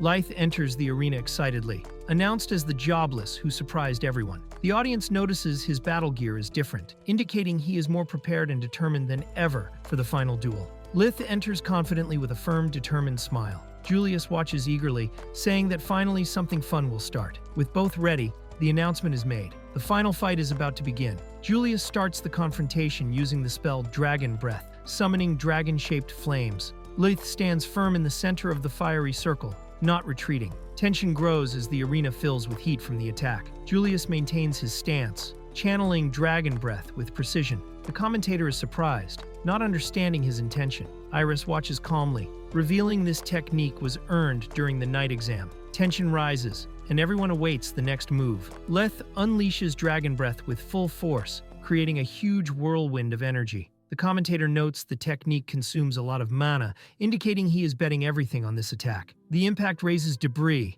and the entire arena shakes with the strike's power. Lith activates Dragon Breath fully, launching multiple flame heads at Julius. The attack advances intensely, but Julius remains calm, smiles, and faces the magic directly. With a simple touch, he neutralizes the entire spell's power. destroying the flaming dragons with ease, leaving everyone shocked. Lith appears among the flaming dragon fragments with his sword enveloped in holy power. The attack was a trap. The dragon breath was only a distraction. The crowd is impressed by the strategy, but Julius smiles calmly, realizing the plan. Lith advances with a war cry, striking Julius in the abdomen with full force, but Julius remains calm and smiles as if the blow had no effect. Lith's strike hits Julius directly, destroying part of the arena with the impact's force. The crowd reacts in shock, and even the commentator announces the direct hit with surprise. For a moment, everyone believes Julius was knocked down. Julius blocks the attack with defensive magic and appears completely unharmed, leaving Lith shocked by the opponent's resilience. Lith is surprised to see his attacks have no effect. Julius reveals he is protected by a crystal barrier made of condensed ice magic, capable of completely nullifying any strike. Lith quickly retreats and adopts a combat stance, studying Julius carefully. Then he charges with speed, sliding on the ground to approach the opponent and attempt a new attack. Lith approaches and delivers several direct strikes to Julius, aiming at unprotected points. However, all attacks are blocked by the ice barrier, which remains intact despite the intense offensive. Julius does not move, staying confident. While Lith realizes his attacks are ineffective, observers explain that Julius is using an original magic called Crystal Barrier, created from his own ideas. This magical defense is so advanced that even experienced knights failed to break it. Faced with this, Lith begins doubting if he can break the barrier. Lith casts Stone Hand, trying to attack Julius from all sides with a powerful charge. However, despite the massive impact, Julius remains completely still and unscathed, protected by his magic barrier. Taking advantage of a gap, Lith appears from above with his sword in hand and attacks precisely. With determination, he shouts that he got him, aiming directly at Julius. Amid the debris of the previous attack, Lith jumps down with his final attack, a powerful fire lance. He launches the magic directly at Julius, who is still wrapped in his crystal barrier. The strike hits with force, making the field tremble and debris fly everywhere. Lith used all previous attacks as distractions, waiting for the exact moment when Julius's superior defense would be vulnerable. With the fire lance launched from above and no escape for the flames due to the barrier, the impact was even more destructive. Julius is hit squarely and falls motionless while the judge starts the count. Julius begins laughing, even fallen, surprising everyone by standing up amid the debris. He taunts Lith, asking if he really tasted victory. The crowd and judges realize they made a mistake starting the count. Lith stands firm, facing Julius and making it clear the fight is not over yet. Julius praises Lith for his performance, recognizing him as a tougher opponent than expected. Despite that, he says he hasn't had enough fun yet, and teases that Lith is hiding his true power. Feeling the pressure, Lith sweats cold and forces his mind to think of a strategy to turn the fight. Before the semifinals, a blonde warrior seriously questions Lith if he really intends to defeat Julius. Everyone thinks it's absurd, but Lith, without hesitation, says he already has a plan. The blonde then steps back, saying it was just a joke, but it's clear he took Lith's determination seriously. The blonde explains that Lith still has little combat experience, even with his ability to copy techniques when hitting the opponent. Julius, on the other hand, is a dual skill user, able to activate 2 techniques at once. He states that facing him on equal terms is impossible. Even so, Lith responds determined, accepting the challenge firmly. Captain Urs proposes a skill challenge. If Lith wins, he will reveal his trump card. For that, Lith will undergo training with the Royal Guard, facing direct fights with troop members who will not go easy on him for having suddenly joined the Royal Guard. Though surprised, Lith accepts the challenge, determined to prepare for facing Julius. During the duel, Lith tries a new attack called Burst Cyclone, but Julius stands firm and taunts him, asking if that was all Lith could do. Amid the charge, Lith realizes his mistake. He lowered his guard. The audience watches anxiously as the magic escalates and tension rises. Even after being hit, Lith refuses to give up and shouts that it's not over yet. Laughing with determination, he acknowledges Julius has not yet shown all his power and launches another attack, Stone Lance, aiming directly at the opponent to try to turn the tide. Julius easily blocks Lith's attack, manipulating crystals with precision and elegance. While Lith watches surprised, Julius keeps a calm, confident smile, as if already having full control of the fight. Lith falls to his knees, frustrated by Julius's impenetrable defense. Urs scolds him, saying that getting discouraged like that will lead to defeat. He explains that Julius treats the fight like a game, but enjoys using magic to the fullest. Lith asks how to get close. and Urs replies that he must think for himself. The only chance is to strike when Julius lowers his guard. Leith tries to approach with a direct attack, but Julius's ice barrier blocks everything. He retreats, frustrated, realizing he can't get close. Meanwhile, Julius watches calmly, showing no effort. Leith provokes Julius, questioning why he is not using his dual skills and implying he is afraid. The provocation catches the audience's attention, and Leith watches carefully, waiting to see how Julius will react. Julius responds to Leith's provocation enthusiastically, falling exactly into the planned trap. Leith, alert, notices the opponent took the bait and prepares to act confidently. Julius activates his combined earth and fire magic called Muspel, revealing his true strength. With a confident smile, he warns he will now fight seriously, challenging Leith to keep up. Julius advances with his fist, wrapped in rocks and flames, hitting Leith with a brutal blow. The force of the impact creates a violent explosion at the arena's center, making clear the power difference between them. Leith barely escapes Julius's crushing attack, and even injured sees an opening. With determination in his eyes, he leaps into the air, ready to counterattack at the only moment Julius lowered his guard. Julius intercepts Leith's attack with ease. With a confident smile, he reveals he had already anticipated the attempt to use his distraction against him. Leith is surprised to realize his plan was completely foiled. A powerful energy blast is unleashed against Leith, forcing the spectators to recoil in shock. The impact is so intense that even the guards become alert, showing the severity of Julius's attack. Julius remains standing, victorious and bored, while Leith lies fallen, visibly defeated. The duel site is destroyed again, and the presenter watches everything in shock. Julius declares the fight over with disdain, finding it all boring. Leith suddenly reappears amid the rubble and advances against Julius. Julius is surprised, admitting he underestimated his opponent. Leith blocks Julius's combined fire and earth magic, cornering him. Now Julius realizes he cannot escape. Julius tries to react with a direct attack, but Leith hits him with a powerful close-range magic strike, interrupting his advance.